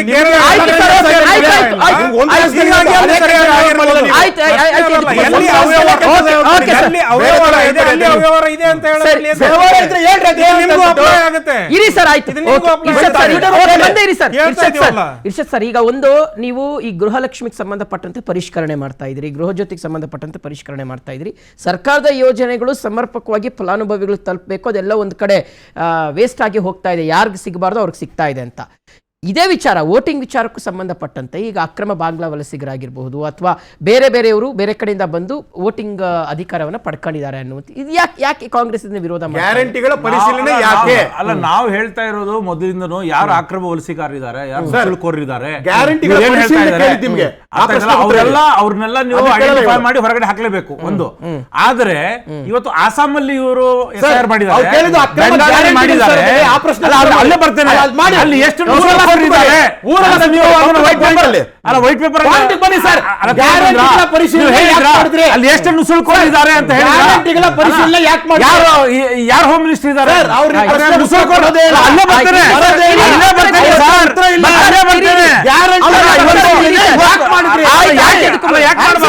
ಅಂತ ಅಲ್ಲಿಗೆ ಬರ್ತಾರೆ ಅಂತ ಹೇಳಿ ಸರ್. ಎಲ್ಲ ಊರೆಲ್ಲ ಸುತ್ಕೊಂಡ್ ಬರ್ತಾರೆ, ಪಾರ್ಟಿಗೆ ಬರಲ್ಲ ಅವರು. ಇವತ್ತು ಯಾರು ಅರ್ಹರಿದ್ದಾರೆ ಅವ್ರಿಗೆ ಸಿಗ್ಬೇಕು ಅನ್ನೋದಕ್ಕೆ ನಮ್ಮ ಒಂದು ಉದ್ದೇಶದಿಂದ ಸರ್ಕಾರದ ಹಣ ಪೋಲಾಗಬಾರ್ದು, Right. ಬೇರೆಯವ್ರಿಗೆ ಸಿಗಬಾರ್ದು ಅನ್ನೋ ಉದ್ದೇಶದಿಂದ ಇವತ್ತು ಇದೇ ತರ SIR ದೇಶದ ನಾಗರಿಕರಿಗೆ ನಾವು ಇಲೆಕ್ಷನ್ ಕಮಿಷನ್ ಅವ್ರಿಗೆ ಕೇಳಿದ್ರೆ ಬರ್ತಾ ಇದ್ದೀರಾ? ನಾವು ಇಲೆಕ್ಷನ್ ಕಮಿಷನ್ ಬಗ್ಗೆ ನಾವು ಕೇಳಿದ್ರೆ ಇಲೆಕ್ಷನ್ ಕಮಿಷನ್ ಪ್ರೊಸೆಸ್ ಬಗ್ಗೆ ನಾವು ಮಾತಾಡಿದ್ರೆ ನಿಮ್ಗೆ ನೋವು ಆಗ್ತಾ ಇದೆ ಹೇಳಿ. ಅಲ್ಲ ನಿಮ್ಗೆ ನೋವು ಆಗ್ತಾ ಇದೆ ಹೇಳಿದ್ರೆ ಆಯ್ತು. ಆಯ್ತು ಹೇಳಿ ಸರ್, ಇರ್ಷದ್ ಸರ್ ಹೇಳಿ ಸರ್. ಸರ್ ಹೇಳಲ್ಲ ಅವ್ರ ಆನ್ಸರ್ ಇಲ್ಲ. ಇರಿ ಸರ್, ಹೇಳ್ತಾರೆ ನೀವು ಮಾತಾಡಕ್ ಬಿಡ್ಬೇಕು. ಸರ್ಕಾರದ ಯೋಜನೆಗಳು ಯಾರು ಅರ್ಹರಿದ್ದಾರೆ ಅವ್ರಿಗೆ ಸಿಗಬೇಕು, ಅದಕ್ಕಾಗಿ ನಾವು ಪರಿಶೀಲನೆ ಯಾರು ಸರ್ ಅರ್ಹರಂದ್ರೆ ಯಾರು? ಇರಿ ಸರ್, ಹೇಳಿ ಸರ್. ಅರ್ಹರು ಯಾರಿದ್ದಾರೆ ಅದೇ ತರನೇ ಅಲ್ವಾ ಸರ್ ಎಲೆಕ್ಷನ್? ಅದೇ ಹೇಳ್ತಾ ಇರೋದು. ಆದ್ರೆ ಇದರಲ್ಲಿ ನಾನು ಹೇಳ್ತಾ ಇರೋದಂತೂ ಇವತ್ತು BLOಗಳು ಇನ್ಯೂಮರೇಷನ್ ಫಾರ್ಮ್ ಫಿಲ್ಅಪ್ ಆದ್ಮೇಲೆ EROಗಳದು ಅಲ್ಲೇ ಏನಾಗತ್ತೆ, ಅಲ್ಲೇನೋ ವ್ಯವಹಾರ ಆಗತ್ತೆ ಅಥವಾ ಅಲ್ಲಿ ಏನು ಪ್ರಾಬ್ಲಮ್ ಆಗತ್ತೆ, ಅಲ್ಲಿಂದನೇ ಆಟ ಶುರು ಆಗೋದು. ಇದು ಅಸಲಿ ಆಟ ಶುರು ಆಗೋದು ಇನ್ಯೂಮರೇಷನ್ ಫಾರ್ಮ್ ಸಬ್ಮಿಟ್ ಆದ್ಮೇಲೆ.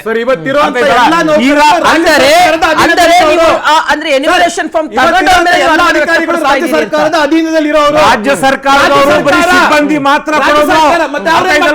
ನಿರ್ದೇಶನ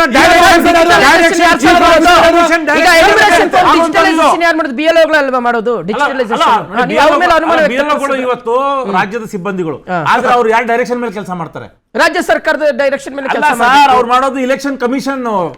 ಅಂದ್ರೆ ನೀವ್ ಏನ್ ಹೇಳ್ತಾ ಇದ್ರೆ ಎಲೆಕ್ಷನ್ ಕಮಿಷನ್ ಡಿಲೀಟ್ ಮಾಡಿದ್ರೆ ಕಾರ್ಯಸೂಚಿಯನ್ನು ಕೊಟ್ಟಿದ್ದಾರೆ, ಅಜೆಂಡಾ ಇದೆ, ಚೆಕ್ ಮಾಡ್ಕೊಳ್ಳೋದಕ್ಕೆ ಅವಕಾಶ ಇದೆ. ಪ್ರತಿಯೊಬ್ಬ ಮತದಾರರಿಗೂ ಚೆಕ್ ಮಾಡ್ಕೊಳ್ಳೋದಕ್ಕೆ ಅವಕಾಶ ಇದೆ. ಎಸ್ ಹೇಳಿ ಸರ್. ಸರ್ ಈಗ ಕೆಲಸ ಮಾಡ್ತಾ ಇರುವಂತ ಎಲೆಕ್ಷನ್ ಕಮಿಷನ್ ನಿಯಮಾವಳಿಗಳು, ಆದ್ರೆ ಕೆಲಸ ಮಾಡ್ತಾ ಇರೋದು ರಾಜ್ಯ ಸರ್ಕಾರದ ಅಧೀನದಲ್ಲಿದ್ದರು. ಪಶ್ಚಿಮ ಬಂಗಾಳದಲ್ಲಿ ಇದೇ BLOಗಳು ಆಫೀಸರ್ಗಳನ್ನ ಮಾಡಿದಾಗ ಗುಜರಾತ್ ಇಂದ ಎಷ್ಟು ಆಫೀಸರ್ಸ್ ಅಲ್ಲಿ ರಾಜ್ಯ ಸರ್ಕಾರ ಯಾವಾಗ ಈ ಚುನಾವಣೆ SIR ಪ್ರಕ್ರಿಯೆಗೆ ಅನುಮತಿ ಕೊಡ್ದಿರಾ ಇದು ಆಫೀಸರ್ಗಳನ್ನ ಲಾಕ್ ಮಾಡ್ಕೊಂಡು ಇಟ್ಕೊಂಡಿತ್ತು, ಅವಾಗ ಚುನಾವಣೆ ಕಮಿಷನ್ ಇಂಟರ್ವ್ಯೂನ್ ಆಗಿ ಎಕ್ಸ್ಟರ್ನಲ್ ಇಂದ ಬಂದು ಅಲ್ಲಿ SIR ಮಾಡಿಸಬೇಕಾಗಿದೆ ಅಂತ ರಾಜ್ಯದ ಆಫೀಸರ್ಸ್ ಮಾಡ್ತಾ ಇರ್ಬೇಕಾದಾಗ, ರಾಜ್ಯ ಸರ್ಕಾರದ ಅಧಿಕಾರಿಗಳು ಮಾಡ್ತಾ ಇರ್ಬೇಕಾದಾಗ ERO ಆಗ್ಬೋದು, ಯಾರು ಆಗ್ಬೋದು, ಎಲ್ಲಾನು ರಾಜ್ಯ ಸರ್ಕಾರದ ಅಧೀನದಲ್ಲೇ ಇರುವಂತದ್ದು. ಅವಾಗ ನಾವು ಪ್ರಶ್ನೆ ಮಾಡ್ಬೇಕಾಗತ್ತೆ, ಯಾರ ಅಧೀನದಲ್ಲಿ ಯಾರ ಲಾಭಕ್ಕಾಗಿ ಮಾಡ್ತಾ ಇದ್ದೀರಿ ಗುಂಪು ಗುಂಪಾಗಿ ಅಂತ ಕೇಳ್ಬೇಕಾಗತ್ತಲ್ವಾ, ಉತ್ತರ ಕೊಡ್ಬೇಕಾಗತ್ತಲ್ವಾ?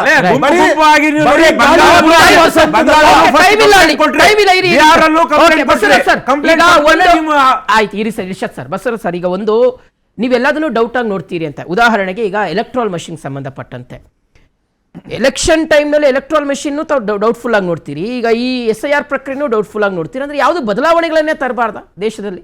ಸರ್, ಡೆಮೋಕ್ರಸಿಯಲ್ಲಿ ನೀವು ಡೌಟ್ ಮಾಡಲಿಲ್ಲ ಸಿಸ್ಟಮ್ನ ಅಂತ ಅಂದ್ರೆ ಸಿಸ್ಟಮ್ ಸರಿ ಆಗಲ್ಲ. ಬಿಕಾಸ್ ನೀವು ಕ್ವಶನ್ ಮಾಡಿದಾಗಲೇ ಸಿಸ್ಟಮ್ ಸರಿ ಆಗೋದು. ಇವತ್ತು ನಾವು ಹೇಳಿದ್ವಿ ಎಲೆಕ್ಷನ್ ಕಮಿಷನ್ದವ್ರು ಮೀಟಿಂಗ್ ಕರೆದ್ರು ನಾವು ಮಾಡ್ತೀವಿ, ಡ್ರಾಫ್ಟ್ ರೋಲ್ನ ನಾವು ಅನೌನ್ಸ್ ಮಾಡ್ತೀವಿ ಅಂತ. ಆ ಡ್ರಾಫ್ಟ್ ರೋಲ್ ಅಲ್ಲಿ ನನ್ನ ಹೆಸರು ಬಂದಿದೆಯೋ ಇಲ್ವೋ ಅಂತ ನನಗೆ ಹೆಂಗ್ ಗೊತ್ತಾಗಬೇಕು? ನೀವು ಡ್ರಾಫ್ಟ್ ರೋಲ್ ಮಾಡಿದ್ಮೇಲೆ ನಾನು ಏನೂ ಮಾಡೋಕ್ಕಾಗಲ್ಲ. ಸೊ ಈ ಪ್ರಶ್ನೆ ನಾವು ಕೇಳಿ, ಇಲ್ಲ ಸರ್ ಅವತ್ತೇ ಲಿಸ್ಟ್ ಫೈನಲ್ ಕೊಡೋದು ಅಂತ ನಾವೊಂದು ಅದು ಸಾಧ್ಯನೇ ಇಲ್ಲ. ನೀವು ಫಸ್ಟ್ ಜನರಿಗೆ ಹೇಳಿ ನಿಮ್ಮ ಹೆಸರುಗಳು ಯಾರ್ಯಾರು ಸೇರ್ತಾ ಆಗ್ತಾ ಇಲ್ಲ, ಈ ಹೆಸರುಗಳು ಸೇರ್ಕೆ ಆಗ್ತಾ ಇಲ್ಲ ಅನ್ನೋ ಈ ಪ್ರಶ್ನೆ ನಾವು ಎತ್ತಿದಾಗ ತಾನೆ ಅದು ಲಿಸ್ಟ್ ಇವತ್ತು ಬಂದಿರೋದು. ಲಿಸ್ಟ್ ಆಚೆ ಹೆಂಗ್ ಬಂತು? ಸಿಇಒ SIR ಪ್ರೊಸೀಜರ್ ನೋಡಿ ಲಿಸ್ಟ್ ನಮ್ಮ ಮತದಾರ ಎಲ್ಲ ಪಕ್ಷದ ಜವಾಬ್ದಾರಿ. ASDDO ಲಿಸ್ಟ್ ಬರ್ಬೇಕಾಗಿದ್ದು ಇರ್ಲಿಲ್ಲ, ನಾವು ಪ್ರಶ್ನೆ ಮಾಡಿದ್ವಿ ಬಂತು. ಸೊ ಪ್ರಶ್ನೆ ಮಾಡಿದ್ರೆ ಏನ್ ತಪ್ಪಿದ್ದ? ಇನ್ನೊಂದು ಪ್ರಶ್ನೆ ಹೇಳ್ತೀನಿ, ಇದು ತುಂಬಾ ವೋಟರ್ಸ್ಗೆ ತುಂಬಾ ಇಂಪಾರ್ಟೆಂಟ್. ಕರ್ನಾಟಕದಲ್ಲಿ ಮದುವೆಯಾದ ಮಹಿಳೆಯರದು ಹೆಸರುಗಳು ಬದಲಾವಣೆ ಆಗುತ್ತೆ. ಅದು ಫಸ್ಟ್ ನೇಮು, ಲಾಸ್ಟ್ ನೇಮು, ಕೆಲವರಲ್ಲಿ ಸಂಪೂರ್ಣವಾಗಿ ಹೆಸರೇ ಚೇಂಜ್ ಆಗ್ಬೋದು. ಇಂಥವ್ರನ್ನ ಇವರು ಹೆಸರು ಬೇಸಿಸ್ ಮೇಲೆ ಮ್ಯಾಪಿಂಗ್ ಮಾಡಿ ಈಗ ಹತ್ತತ್ರ 18 ವರ್ಷದಿಂದ 45 ವರ್ಷದ ಮಹಿಳೆಯರಿಗೆ ಇದು ಸಮಸ್ಯೆ ಆಗುತ್ತೆ. ಹತ್ತತ್ರ 1 ಕೋಟಿ ಜನ. ಈ ಪ್ರೊಸೆಸ್ ನ ನೀವು ಸರಿ ಮಾಡ್ಕೊಳ್ಳಿ, ಅದಕ್ಕೆ ಅನ್ನೆಸರಿ ನೋಟಿಸ್ ಕೊಡಬೇಡಿ ಅಂತ ಈಗ ಹೇಳಿದೀವಿ ಎಲೆಕ್ಷನ್ ಕಮಿಷನ್ಗೆ. ನೋಡೋಣ ಅವ್ರೇನ್ ಕರೆಕ್ಷನ್ ಪ್ರಶ್ನೆ ಮಾಡಬಾರ್ದು ಅಂದ್ರೆ. ಲಾಸ್ಟ್ ಪ್ರತಿಕ್ರಿಯೆ. ನನ್ನ ಪ್ರಕಾರ ಈ ವಿವಾದ ಯಾವಾಗ್ಲೂ ಮುಗಿಯಲ್ಲ. ಇದಕ್ಕೆ ಒಂದು ನಾವು ಪರಿಹಾರ ನಾವು ಹುಡುಕ್ಬೇಕು. ಇದಕ್ಕೆ ನಾವು ನಮ್ಮ BNP ಕಡೆಯಿಂದ ನಾವು ಒಂದು ವೈಟ್ ಪೇಪರ್ನು ನಾವು ಬಿಡುಗಡೆ ಮಾಡಿದ್ದೀವಿ. ಇದಕ್ಕೆ ಮೂಲಭೂತ ಕಾರಣ ಏನಂದ್ರೆ ಮತದಾರರ ಪಟ್ಟಿ ಇವರು ಸರಿಯಾಗಿ ಸ್ಥಿರವಾಗಿ ಸತತವಾಗಿ ಇವರು ಚೆನ್ನಾಗಿ ಇದನ್ನ ನಿರ್ವಹಣೆ ಮಾಡ್ತಾ ಹೋದ್ರೆ ಈ SIR ಪ್ರಕ್ರಿಯೆಗೆ ಏನು ಅವಶ್ಯಕತೆನೇ ಇಲ್ಲ. ಇದಕ್ಕೆ ಏನ್ ಮಾಡಬೇಕು, ಸೆಕ್ಷನಿಂಗ್ ಅಂತ ಒಂದು ಕಾನ್ಸೆಪ್ಟ್ ಇದೆ, ಒಂದು ಪರಿಕಲ್ಪನೆ.